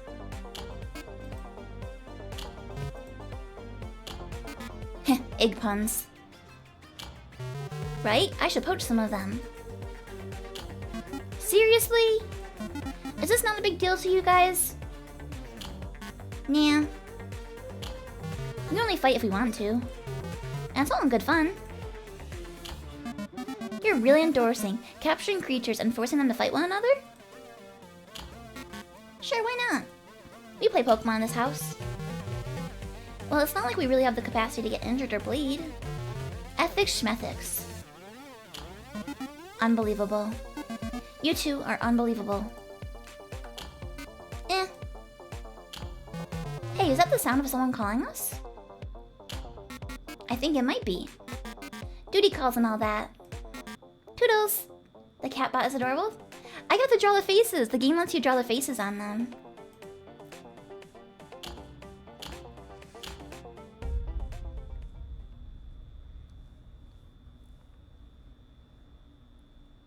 The ethics of a robot fight club.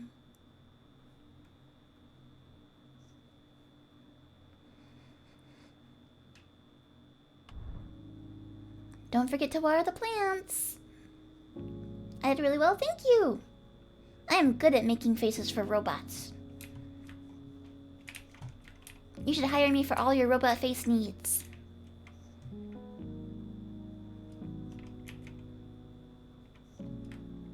Billiards 1, that's one we've already done. Game room? Anything new in here? A letter from Sophie, that's not new. Ashes Dimensions 2. I think this stuff is all old.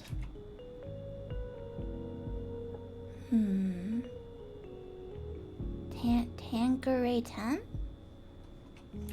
That might be new. Something Down Under. That one we definitely saw. I'm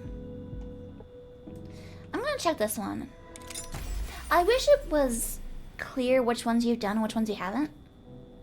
Let me see.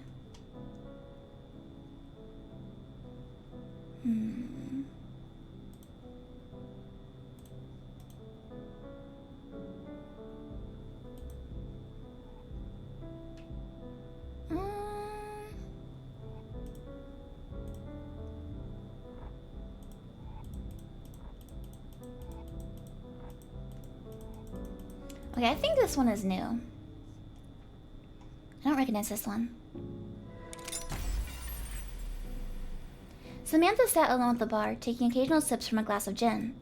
She wasn't sure that tonight was a night she really wanted to be drinking, but the comforting familiarity of the gin kept her raising the glass to her lips. The drink didn't set well in her stomach, but each sip left her feeling warm, and with each sip the knot in her stomach seemed to become less and less noticeable, and so she kept drinking. The green bottle had become something of a friend over the years, and with it she shared the kind of friendship born not out of any kind of affection, so much as one of familiarity and convenience. Drinking the Tanqueray neat took her back to the first apartment she'd lived in after moving from her hometown in New Mexico to the parts of Melbourne that bordered the docks. The same apartment where she discovered that liquor was vastly cheaper when bought by the bottle than when bought by the glass in the setting of a bar, and where she'd learned that the cinnamon and coriander gave the gin enough flavor without the need for mixers. The Tanqueray was her coming-of-age drink, and consequently she enjoyed a private relationship with it. Most of the alcohol she'd consumed in the past year had been on the job, but gin was something that she'd kept hidden away at home, for the private moments when it was only her, a green bottle, and an overwhelming sense of dread. Samantha emptied the glass, and for a moment continued to hold the empty glass to her mouth, looking down her nose at the bottom of the glass, as if asking God for a sign that this was the time to stop drinking. She had no intention of stopping, but she figured it was worth giving the everlasting a chance to interdict if she was transgressing by drinking so heavily. No divine intervention came to stop her from raising her hand to signal Maddie for another drink. There was a small throbbing inside her ears that seemed to think it was a bad idea, but she was sure that was the result of hearing damage and not the voice of God ringing in her ears. She was fairly sure she didn't believe in God, but something about her Catholic upbringing kept her occasionally checking in, just to confirm that her suspicions that there wasn't anyone upstairs judging her on her hedonism. Still, if there was any time or place to question her lack of belief in God, a cafe that seemed to exist in the borderland between life and death seemed as good a place as any as to do it. Her mother had told her that it was only by the grace of God that she walked the earth, and if it wasn't a force of God that kept this cafe's door open, it was certainly something otherworldly. It is a pretty weird cafe.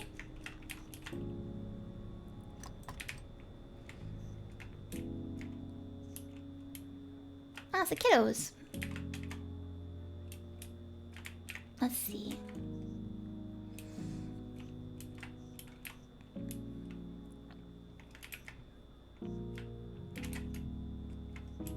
I think it's time for the next one. Continue. You get to paint a face mask in Okami? The wolf game?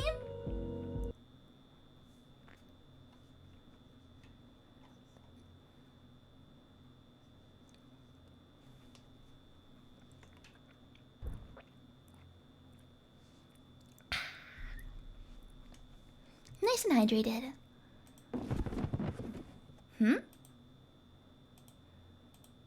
Hello?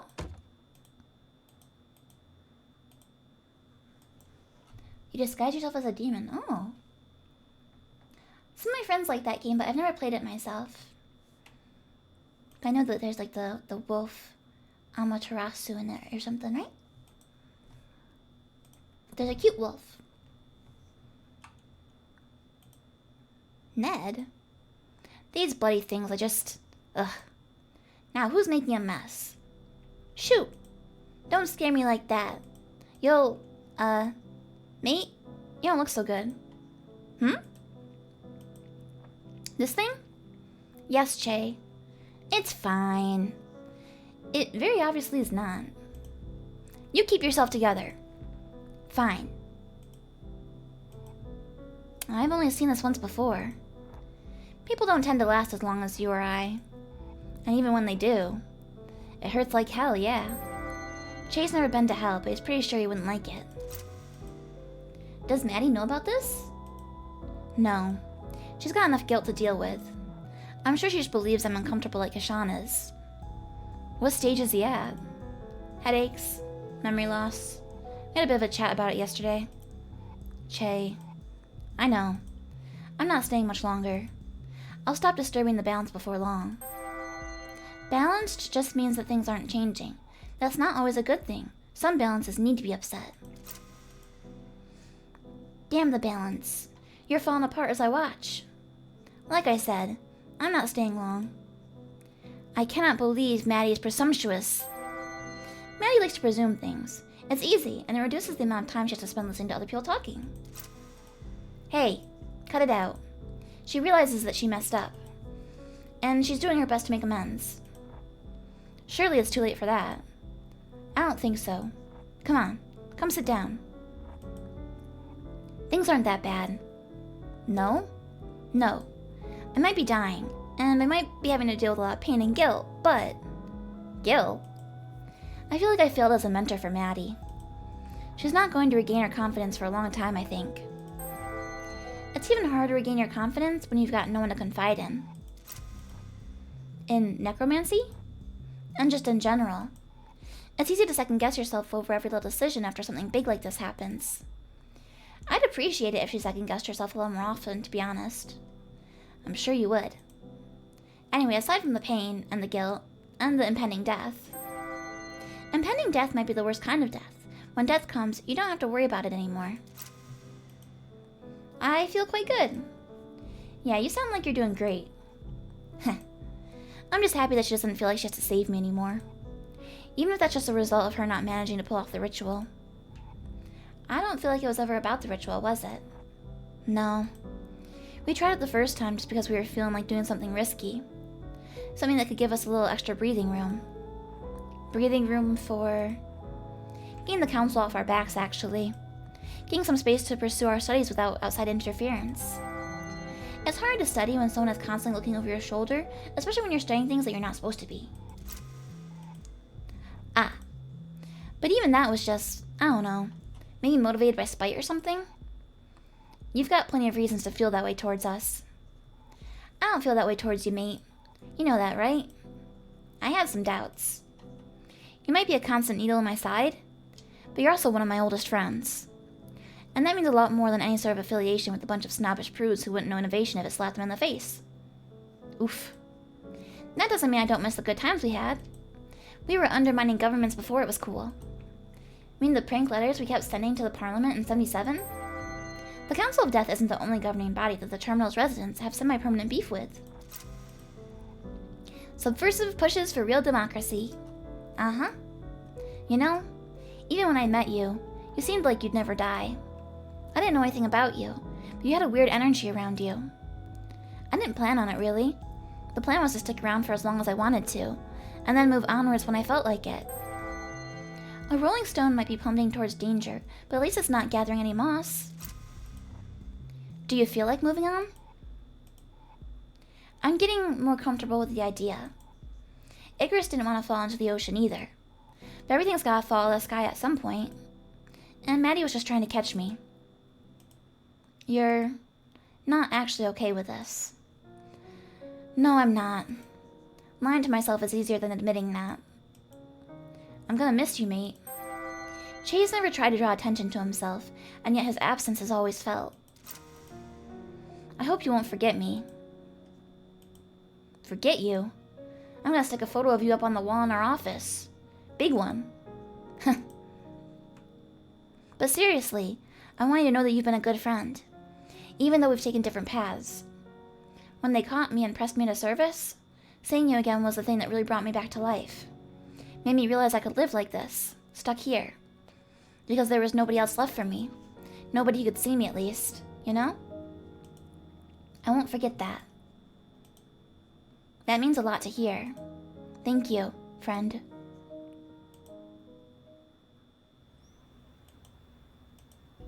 Hey. You alright, mate? I'm gonna sit here for a bit if that's okay. Right here on the ground. If you'd like me to leave, just let me know at any time and I'll let you be. Alright? It's a nice day out. The weather here can be a real pain in the butt. But days like this, they make it worth it, you know? I love to just sit and let the sun warm me.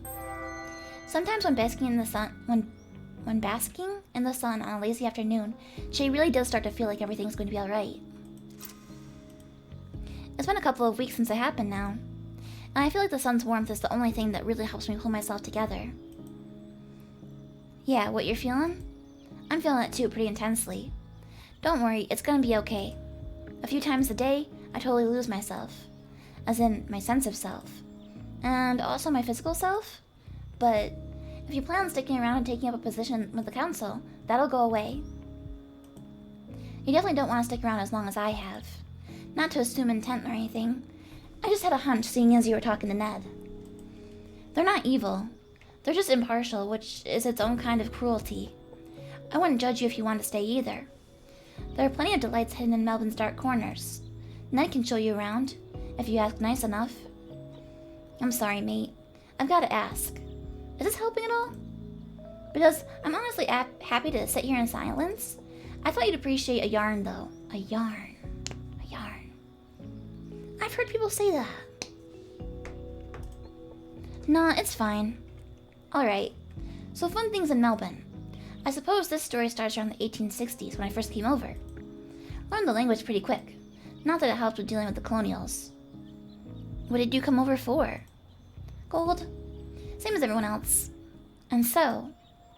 Then he shows me these ridiculous drawings of himself wearing armor, like a medieval knight. Always had an odd noble streak in him. Maybe he didn't aim it at the right direction all the time. But then he left before I could help him use it a little more productively. And things changed pretty quickly after that. I see. It's never too late, though.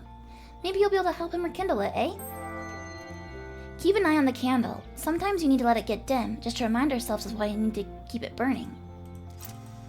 Me? Oh, I don't think I could. It'd be easier than you think. I'll have to take your word for it. Heh. Regardless of whether you decide to meddle, do take care of him for me, alright? That man has a lot of pain. And Manny's not necessarily always the nicest about it. I know that I'm asking a lot. You don't have to coddle him or anything. Just watch out for him when you can. I think I can do that. Think. You heard that, right? What, the noise inside? Yes. Is it something bad? I have a rough idea of what it is. No need to worry. I'll deal with it. And if I don't see you before I go, you will. I'll make sure I'm here. See you in a little bit then. It's not like he can really go anywhere.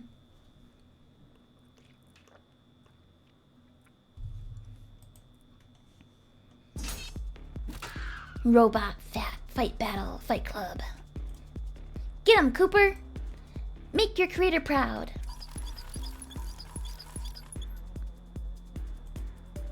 Palmer, stop slacking.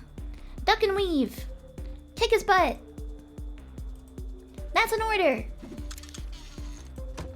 Ashley. Ah. No knife this time? I mean, what? Turn around. Now how'd this get... Oh. Yeah, it went straight through you. Interesting. I'll say. You should perhaps not do this in the future, though. Most people aren't as insubstantial as me. I'm trying to wean myself out of the habit, yeah. You'll notice that this knife is slightly smaller than the previous one. I honestly can't tell the difference, but I'll take your word for it. I'll be throwing butter knives at the back of Maggie's head before you know it. Don't worry. Please don't murder each other after I go. Of course not. No, really. It'd break my heart if you two stopped being friends over something silly. I won't let it happen. Good. Now, what's happening here? I'm just doing some prototyping for Battle Royale. Ah, that name though. What about it? I just feel like everything's a Battle Royale these days. I have no idea what you're talking about, old man. Never mind. What's the story with these poor things? Cooper and Palmer? I want to see if they still remembered Asimov's laws of robotics. Asimov may have been ahead of his time, but he was also a man of his time. And did they? No, Palmer gave me a light stabbing. Oh dear. Are you sure you're alright? Yeah, I like to give them a little taste of blood every now and then. There's nothing like the smell of blood to bring out the predator that's been kept hidden all this time. It makes them fight better. Hungrier. Hungry for victory. And blood. And I'm assuming you'd rather them not follow Asimov's laws. You assume correctly. Please don't let these mix in with the rest. It'll be impossible to tell them apart. Why would that be a bad thing, though? Because they'd be terrible at delivering coffee if they knew they could use the mugs as projectile weapons? I think they'd be extra enthusiastic. I won't, though, don't worry. I wasn't gonna do it in the first place. Look at you turning into a responsible human being. Hey, you take that back. No, I'm proud. When you see the next generation ready to pick up the torch, you can rest easy knowing that the future's in good hands. With you and Maddie in charge, I feel like I'm leaving the cafe in good hands. We'll do our best to make you proud, you old fart. What'd I do to deserve that? Getting all sappy on me? Ah, if you'd rather me not talk about it. Nah, it's fine. I feel pretty good about it. Good? People always come and go from here, right? Oh, I suppose you're used to it. I think so. I sort of expected it to be all sad and emotional, but this is just another goodbye. Ah, and that's fine. I'm gonna be sad, yeah, but I don't think this is a new feeling. Plus, you're always gonna be around here to some degree. Can't have the cafe without the chai. I wonder if it's pronounced chai. I wonder if that was like a joke. You're a good egg, you know? What? Oh, I was assuming there was gonna be some kind of pun following that. I would never. Would you not? I probably would. The truth. It's finally revealed. Good. Because I'm great and you don't need any encouragement. Good egg? Really? I called you that because when you're around, it's always a shell of a good time. I'm always cracking up. Shay's skin cracks less than you'd expect from a man his age, but he's always ready to crack a smile. You've got an excellent poker face there. Don't you like my yolks? I'm not scrambling the delivery, am I? My phone went off. Somebody needs me.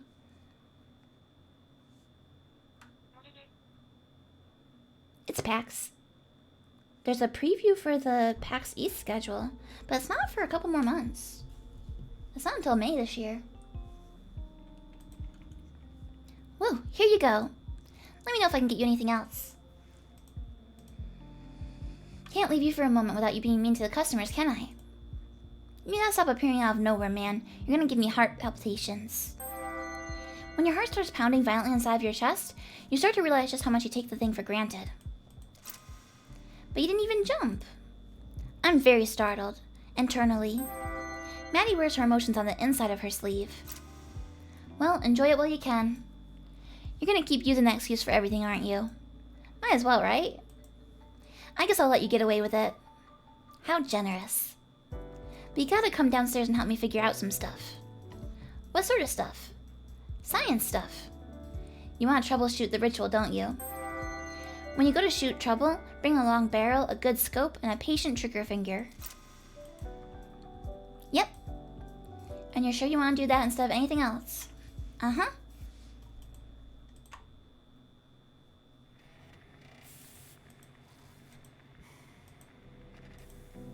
What the heck? I don't remember leaving it like this. Unless you let a gorilla in after I left or something. That didn't happen as far as I'm aware.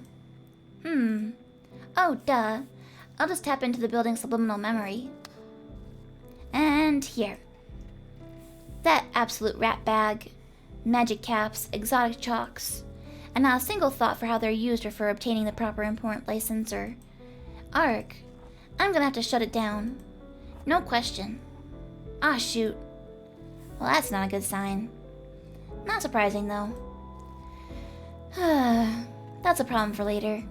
Really. Yep. God, just look at these magic caps. They're totally fried. Maddie, I wonder if we just needed some really big resistors in the circuit. What would they achieve? It'd just get hotter and we'd lose some of the energy. No, I think we maybe had too much energy at that point. So if we dissipated some of it during the second phase, when we were trying to transfer it anyway, it might have stopped the conduit from overloading. Would it not be smarter to just try and transfer less energy in the first place? I think we'd have issues with opening the conduit in that case. We should have drastically rethought our approach after the first time. Well, I'm glad we're having this revelation now instead of at any other time. And given the multi-phase structure of the ritual, it's obvious now that we need to shift the ways in which we are utilizing energy, instead of just boosting the amount we are trying to pump into it. Maybe I'm just talking in circles here, but I still believe this is viable, just maybe not with this equipment. Have you got a pen on you? I want to write this down somewhere. I don't believe it's worth it to keep on trying to make this work. I agree that it's probably possible, but... But what? I can't bear the thought of you getting yourself killed by trying this again. You've already gotten close to hurting yourself twice. But I didn't end up hurting myself, so it's okay. Yes, because I took the hit. Both times. And as long as you're trying this, you're going to keep hurting people. And eventually you'll get to the point where you can't bear to see anyone else get hurt through your recklessness, so you'll use yourself as a test subject. And you will die. You want to know what it's like to... Oh, wait. Get it into your head, damn it. You want to know what it's like to be on the other side of this? Wishing for one more day? One more good day where you can think straight and not have to worry about saying goodbye to your friends for the last time?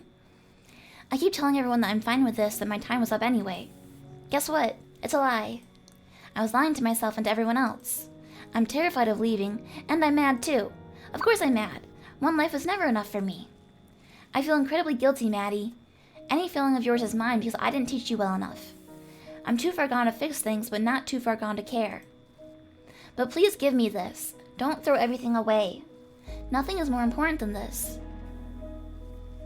Just don't. If you want to respect my memory, all you need to do is remember me. My life's work is the cafe, not this ritual. And I'll be damned if I let you throw that away or throw yourself away just to stroke your own ego. My one regret, my only regret, is chasing that power myself. Stretching myself thin to find extra time, and for what? Some overblown sense of achievement? I regret it. And as I stand on the cusp of oblivion, I realize I'm afraid for the first time. It's new, Maddie, and it burns. I don't want to go. I want to wait one more day. Just one more day. After all this, after you kept me here against my will without asking me, without taking a second to check whether I was okay with it at the end, I can't bring myself to take that last step without being pushed. Isn't that ridiculous? It's not. I really am losing it, huh? Everything about me is drifting away. Che, it's not.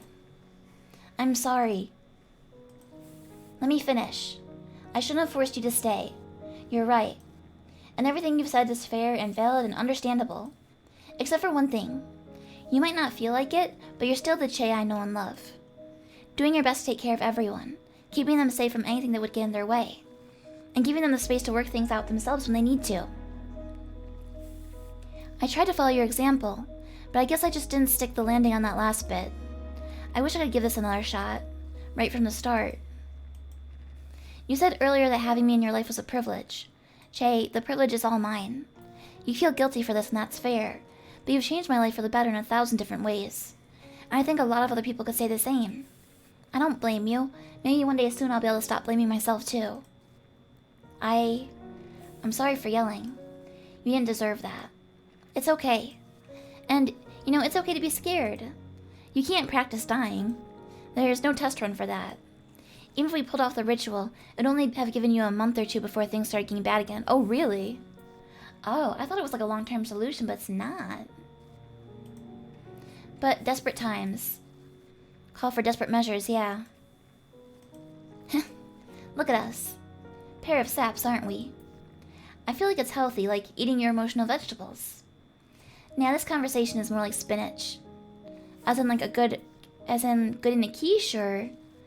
I'd kick your butt if I didn't know my foot would fly right through it, you know? Very fair. I don't know if I can do this without you. Do what? All this. I know things feel overwhelming right now. But believe me when I say that you're the most qualified person in the world to run this cafe. The most qualified living person. You jerk. And I'm the most qualified person to make that judgment, so there. Well, I guess I can't argue with that. You sure can't. I fully believe that you're gonna do some great things with this place, if you can stop Ned from shutting it down. Don't fall into the mindset of preserving broken things just because they remind you of the past, okay? I won't. Atta girl. There's something I need to go do. Come find me when you're ready. I won't be too far away. Alright, I will. Day 3, 4 p.m., the terminal.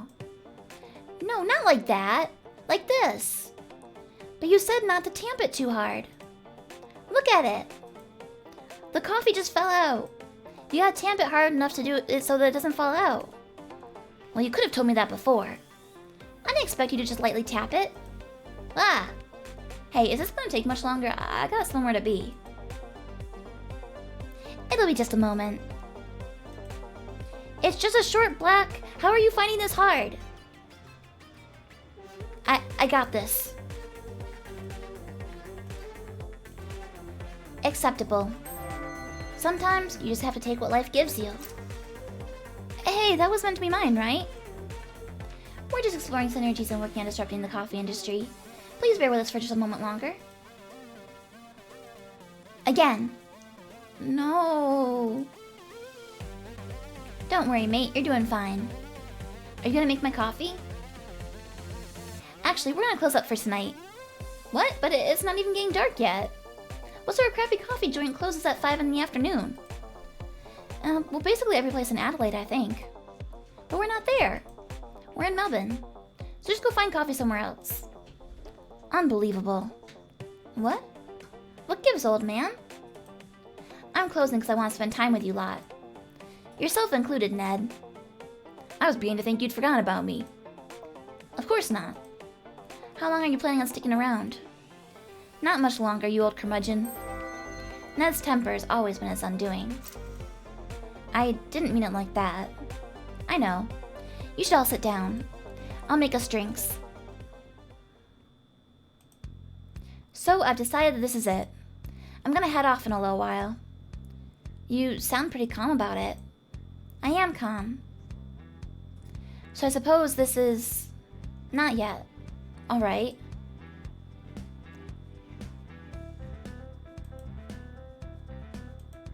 You want one too? Yeah, if that's okay. It's not like we have a shortage of curly straws. Well, in that case... Never say I'm not prepared. Amazing! The man knows what his people need. A rare virtue. A good man is hard to find. Well, it's very much appreciated. I'm just glad to see you all smiling. This shouldn't be a depressing memory. For any of us. Day 3, 5 p.m. outside the terminal. Honestly, it's refreshing to see people's attitudes towards all this. I walked in here and felt pretty comprehensively awful, but being here for this, it's helped. I'm glad to hear that. When you see it so often, it's hard to not develop a more relaxed outlook, you know? Every month we get dozens of people like you. Like us, I suppose. If I have the power to help people be at peace before they move on, why wouldn't I exercise it? You were always too nice. Better too nice than too harsh, generally speaking. Not sure about that. I'm sad. I'm sad about this. Just wanted to, make that clear. But I'm gonna be okay. Promise. Thank you, little P. Hey, I need to ask you a favor. Me? All of you, actually. I need you to look out for Maddie for me. She's gonna need some extra love for a while. Of course. Yeah. Alright. I know you two have had your disagreements. No, that's fine. I'll play nice. You have my appreciation. Can't really say no, can I? Oh, you better bet I'm milking this. I'll allow it. Any chance you'll come along with me? Absolutely not. I've got things to get done here. Can't be gallivanting off to higher planes when I'm drowning in obligations. Ned spent most of his life not taking responsibility for his actions, so this council gig is really gonna change the pace for him. Well, I can't blame you for that. Speaking of Maddie, where is she? I think she's upstairs somewhere. I'll go up and join her shortly. Will you be coming back down? I don't believe so, no. I see. Is there anything you three would like me to do for you before we go? Any special requests? Oh, nothing for me. I'd ask for a special drink or something, but I'm sure Maddie knows all your recipes. Recipes are a convenient way to store knowledge and pass it on to the next generation. Hopefully they can be trusted with the responsibility of handling it. Hey, Friday! Happy Thursday, Friday! I just waved. Why am I waving? You can't see me. I've been VTubing for almost 4 years. And I still wave at the webcam.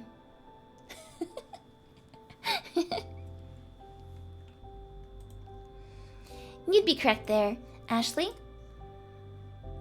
All I require from you is your soul. No, you goofball, I need that. Well, in that case, can I have your stuff? You can fight Maddie over it. I say fight, but she'll give up pretty easily. Nice.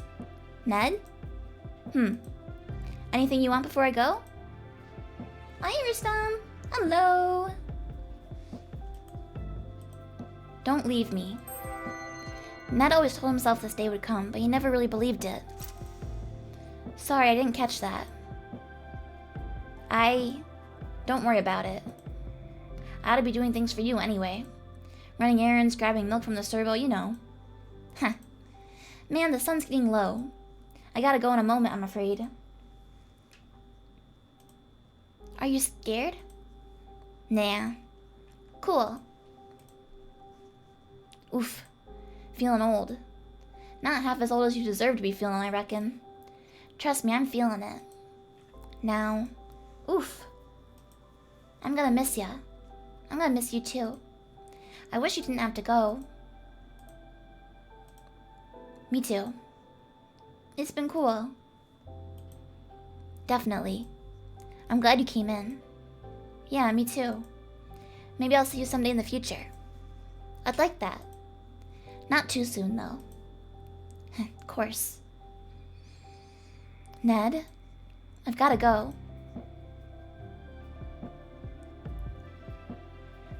Whew.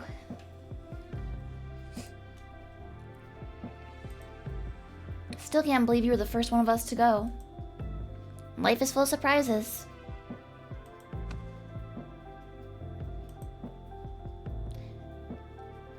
One moment.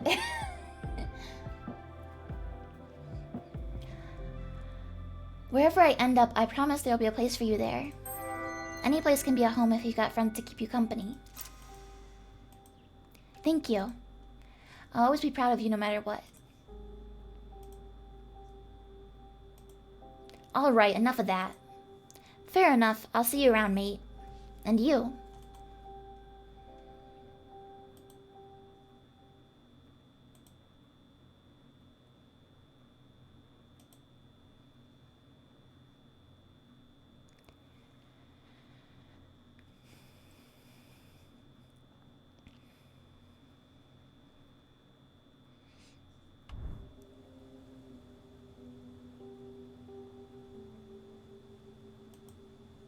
Maddie maintained her calm. His body had laid here for weeks now, gently moldering.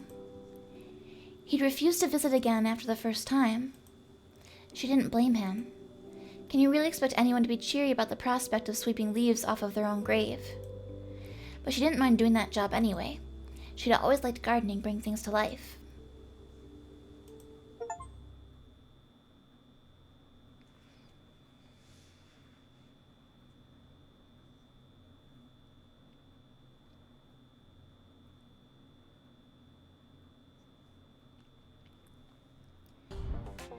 Oh, okay, God, that's over with. I cannot take much more of that. So, I know that Ashley built us. But as the owner of the venue, aren't we technically bound to Che? What is the implication here? When he's gone, what happens to us? Huh. We'll be fine, right? What are you thinking? I don't know. It didn't really cross my mind until now. Worst case scenario, we all just vanish. Now, worst case scenario, we vanish painfully. Thanks for that. I feel way better now. We'll probably be okay. Probably. How long until we find out? Should be any minute now. Well, this has been fun. Guess we'll just wait and see. I guess. Here we go.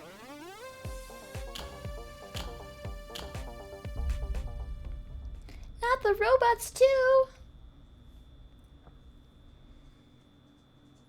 I'm sure they'll be fine. Because, like, Maddie's the owner of the building now, so wouldn't they be bound to Maddie?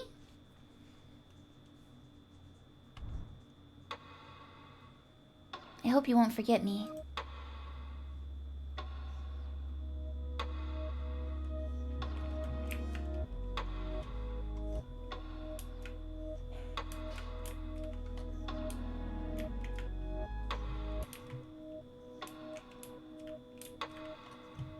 Why did it turn blue over there? This corner is very blue.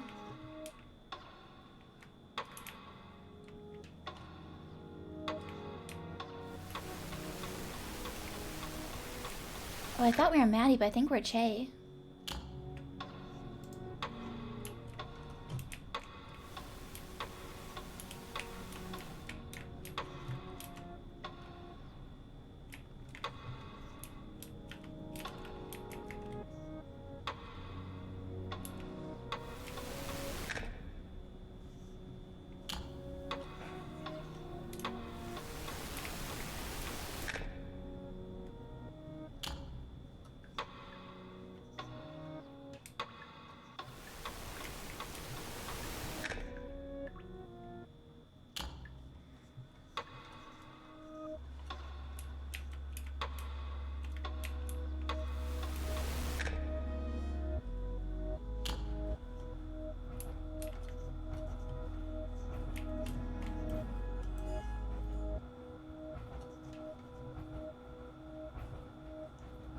I live here now.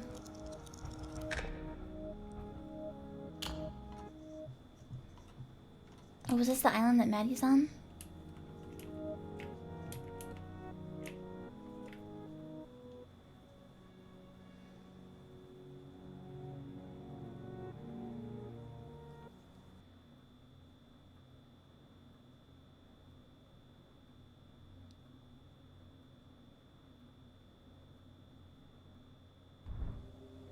Hey, old man. Hey, you. How are you doing? Fine, I guess. That's good, I think. Yeah, I think so. Why is this so awkward? I've never had to do this before. Not even as the one who's gotta sweep up the mess afterwards? Not like this, no. I gotta say I'm a little surprised. Life has a way of taking you for a loop like that. So are you gonna... No, not yet. Let's sit for a few moments, it won't hurt. Sure.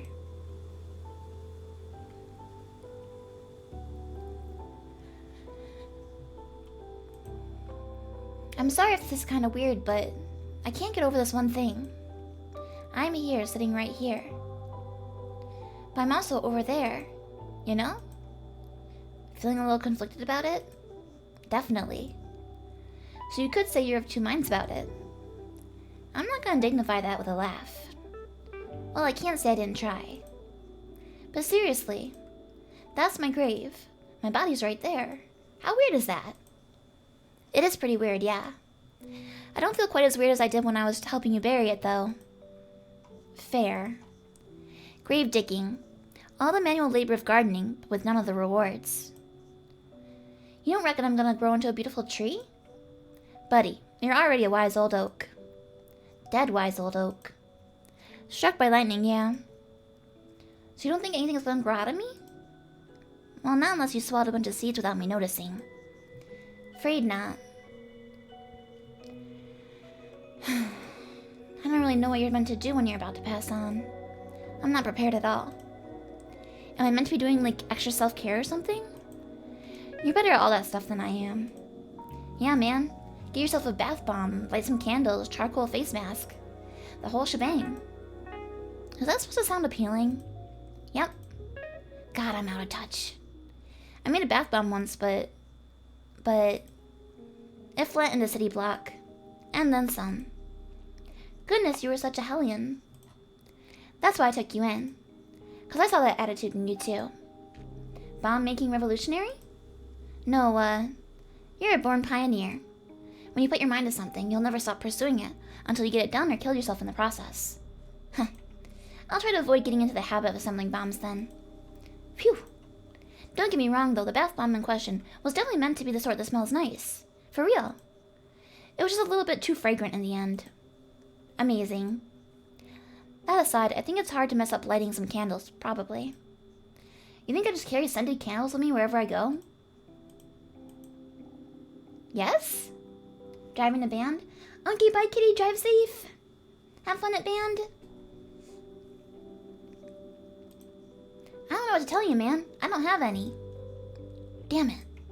Tell me you've got some downstairs at least. Yeah, but I'm not going back to get them. Nah, that's fine. After I'm gone. Put a few around maybe to remember me.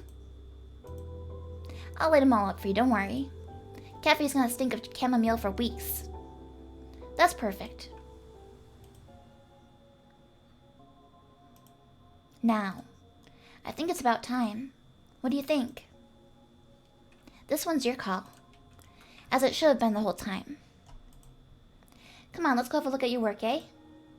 It was always about time. It's very minimalist. I like it. Hush you.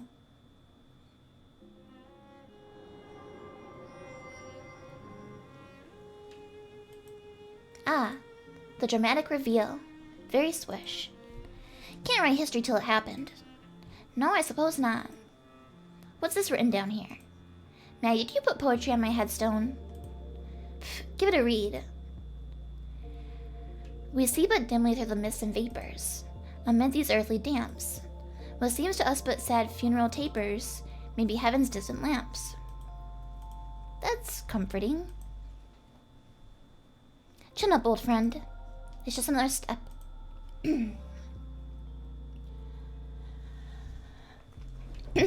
We just gotta keep on putting one foot in front of the other. No matter where we're going. You told me that back when I was a depressed mess who wandered in here looking to hide from everything. Threw my own advice back at me? You monster. Heh. Well, I guess I should stop dawdling anyhow. You do you. I feel guilty for swinging back and forth on you. Being anxious, then eager, then scared, then brave. It's cool. I'm not gonna have a go at you for it. And you have every right to feel complex feelings about this specific, very scary thing. Thank you. But I can't do this. I can't stand here making you wonder if I'm gonna do it or not. I need to do it now. Or I'll never leave. Maddie,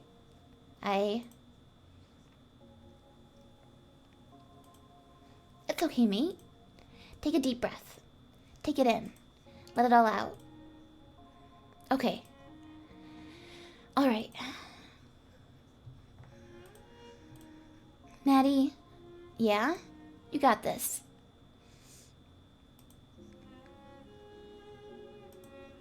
We'll see each other again.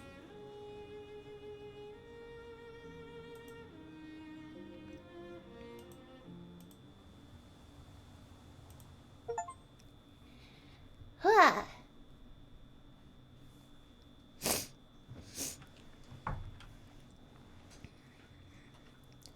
My friends keep tricking me into playing sad games.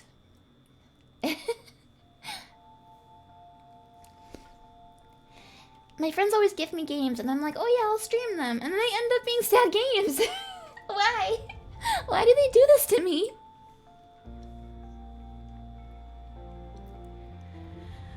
I guess that's where it ends.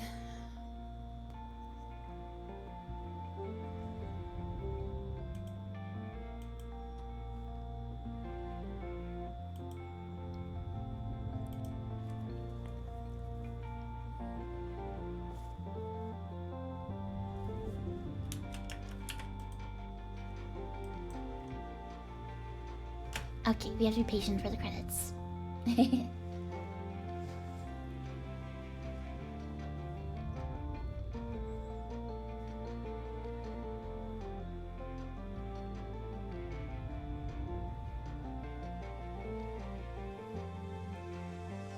A lot of people.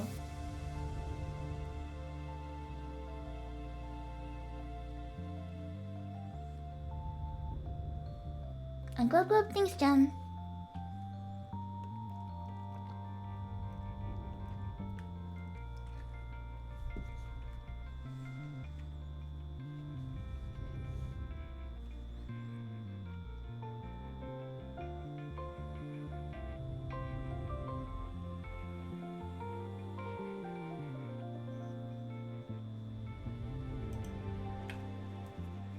I want to see if there's anything at the end. Any, like, epilogue or anything.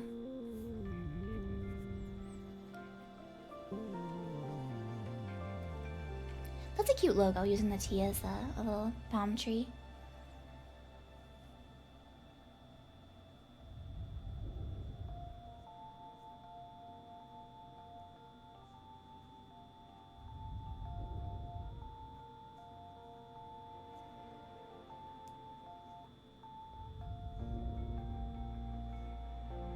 So many companies involved too. Thank you for playing.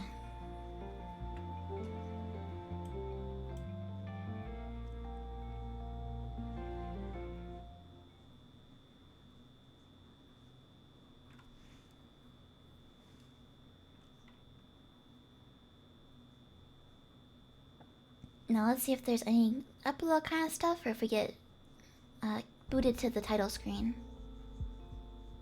Oh? A few days later, 2 p.m. the terminal. All done. Looks pretty good. It's got the right number of legs and everything. And 50% less homicidal impulses. I think. We're still aiming for 100% less, right? Sure, I guess. Well, it's progress, I suppose. Maddie? Yeah? Why is the ground outside on fire? What the heck is that? What? What is this? Oh, brother. Hey, is that... You ready? Yeah. Shh. Wretched, isn't it? You know what this place needs, pal? Is that Keyshawn? Tell him. What? I don't actually know what this place needs. I was hoping I'd have thought of something by now. Are you guys done? I guess. Great. You better pick up that cigarette, Kishan. I will. I didn't mean to be disrespectful. But that was a cute, tough guy attitude you had going on there. Yeah? Very convincing. An enforcer is required to be imposing. It's in the job description. Oh no, don't fire me. He's not gonna fire you. He's too much of a big softy for that. I am not a softy. Sure you aren't. You're basically a giant teddy bear with a metal hat. Hey, hold on. You joined the council, Kishan? Yeah, actually. You're not gonna tell her now, are ya? Huh? I thought we were gonna do a little build-up. Tell me what? Oh, it's too much pressure. Tell me, you weasel. Don't be rude. Necromancer baristas are required to be mean to council staff. It's in the job description. He's done a good thing for you ought to know. Oh, well in that case... What's up, bud? Come on. I can't handle the suspense. Well, last night we ended up in the archives. The council archives. Kashan went in with a particular goal and dragged me along. Hey, you didn't protest that much. Anyway, you might want to sit down for this. Okay. I managed to wipe your debt. Is this a bad practical joke? No, he's telling the truth. It turns out there were some old bylaws that have loopholes and... Well, you're not gonna believe this, but the council allows payment of debt in a bunch of weird ways. Yeah, we really ought to fix that. And one of the ways is through the voluntary sacrifice of a soul. Wait, what? So, I was able to sacrifice myself by joining the council, and wiped your outstanding debts at the same time. Well, that's silly. Huh? So you guys get to do as much human sacrifice as you like. But as soon as I'm doing it, I'm a menace and upsetting the natural order? Maddie. Yes, Nitty dearest? Pull your head in. You're right, I apologize. Kishan, you didn't do this just for me, did you? Are you sure you're okay with this? No, I promise this is fine. I wanted to stay. I was way too afraid to pass on. And I thought the council was interesting and I wanted to learn more about it. Ned might have talked me into it a little bit. But I absolutely promise I didn't feel pressured into it. I made this decision on my own. I don't know what to say. Just consider it as me repaying the kindness I was shown when I walked in. I was really, really freaked out, and you all helped a lot with that. Thank you. Thank you so much. So, we're gonna be okay? As long as you stay on the straight and narrow from now on, yes. Cool. Reckon you'll be able to do that, Maddie? Yeah. I'll do my best. No more legal rituals. No more legal rituals. Promise. I'll stick to the legal stuff for as long as I can. I suppose that'll have to do. I understand that you're somewhat of a stuck record in this regard, and I'm trying to make my peace with that. I'll look at you two making friends. Wholesome. Please, just try and keep your head down. I will, yeah. Gonna be hard to cause too much trouble if you keep raiding my suppliers anyway. Sorry, just doing my job. Yeah, I can't fault you for that. Anyhow, I'm afraid we've got places to be. So soon? We only just got here. I told you we were only popping in for 5 minutes. We've got paperwork to do. Ugh, responsibilities. Catch you two later. Thanks again. I appreciate it a lot. You're welcome. Anytime.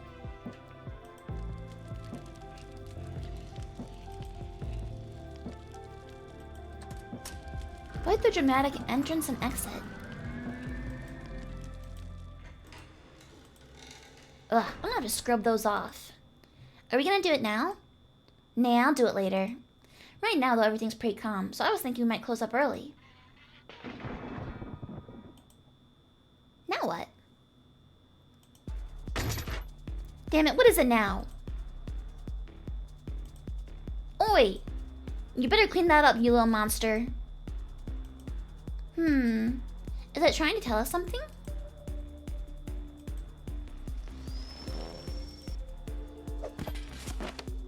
potted plant? Hey, watch it! Oh, is there a letter?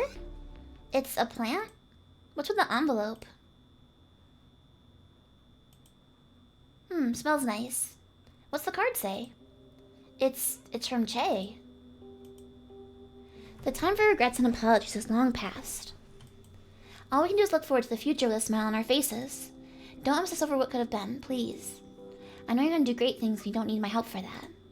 This is my last gift to you, my apprentice. You kept saying that you needed this, so I went out and got it. I think that even though some people claim to be ready for what lies next, everyone wants a little bit more time. Che. It's a time plant! Like the herb! That bastard couldn't resist playing one last joke on us, could he? I'm okay. Seriously, a pun and I can't even give him a withering look in response? I mean, he was just quoting you, wasn't he? Yes, he was. Let's go hang this up.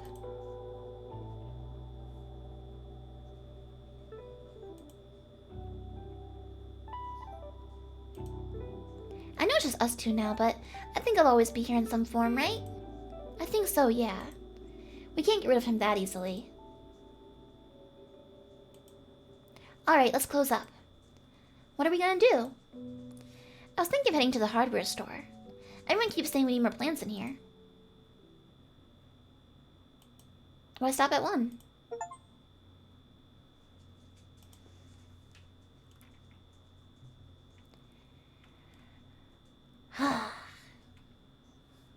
Can't believe you left a pun.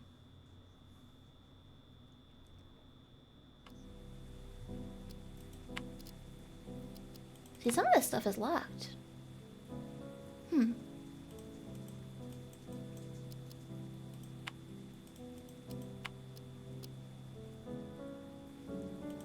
It's like character designs?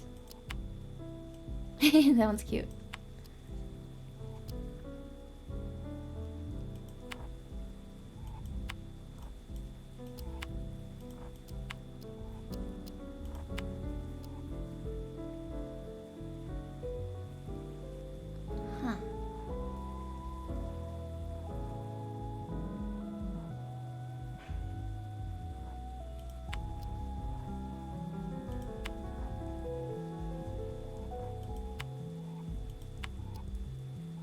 Halloween? Nah, not in this hemisphere.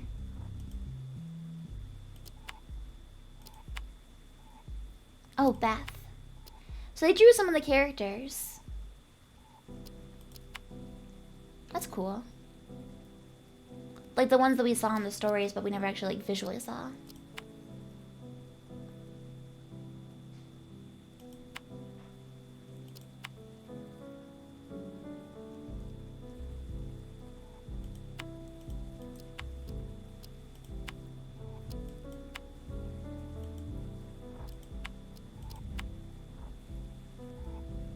So these are the characters that we ended up with.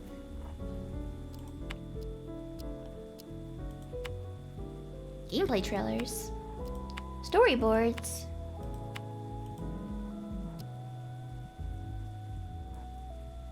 I'm sorry, what?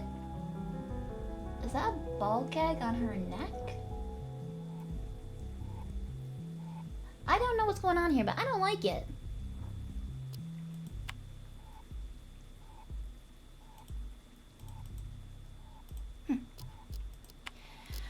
Okay, well, thank you for hanging out with me for Necrobarista, everyone.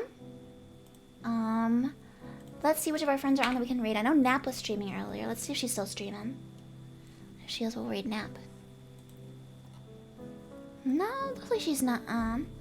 However, it looks like Macaron is streaming Child of Light. I'll go raid our buddy Macaron. She's also part of Moe Live. What should we use for our raid message today?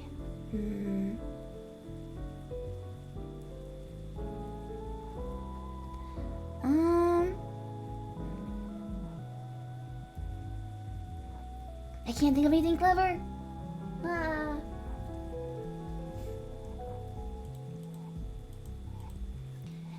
We will go with just The classic cryptid raid. Alright, everybody.